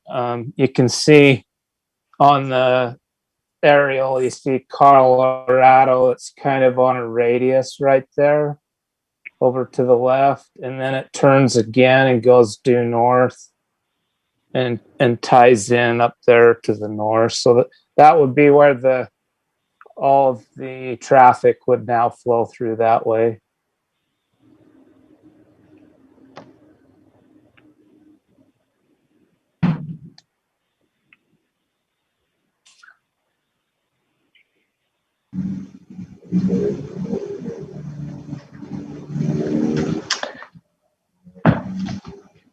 Anything else?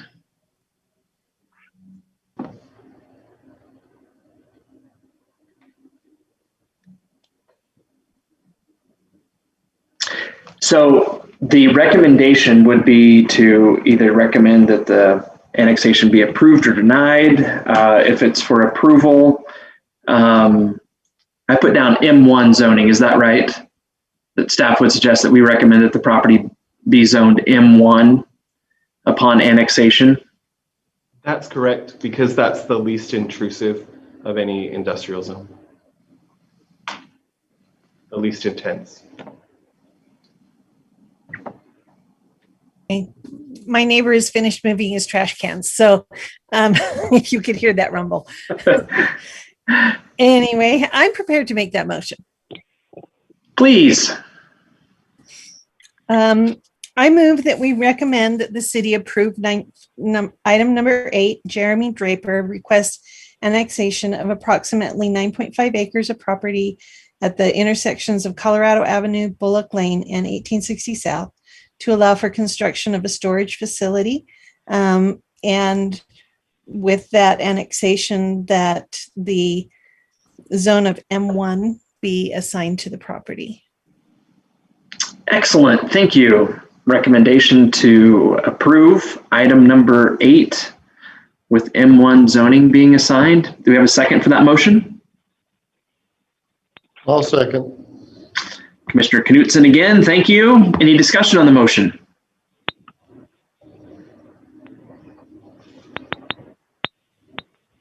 I don't see any hands, so back to the top. We'll go with Commissioner Jensen. Roll call. Aye. Commissioner Urquiaga. Aye. Commissioner Gonzalez. Aye. Commissioner Knutson. Aye. Commissioner Henry. Aye. And I vote aye as well. Motion carries 6-0. I think that's it for tonight. Does staff or have anything else, or?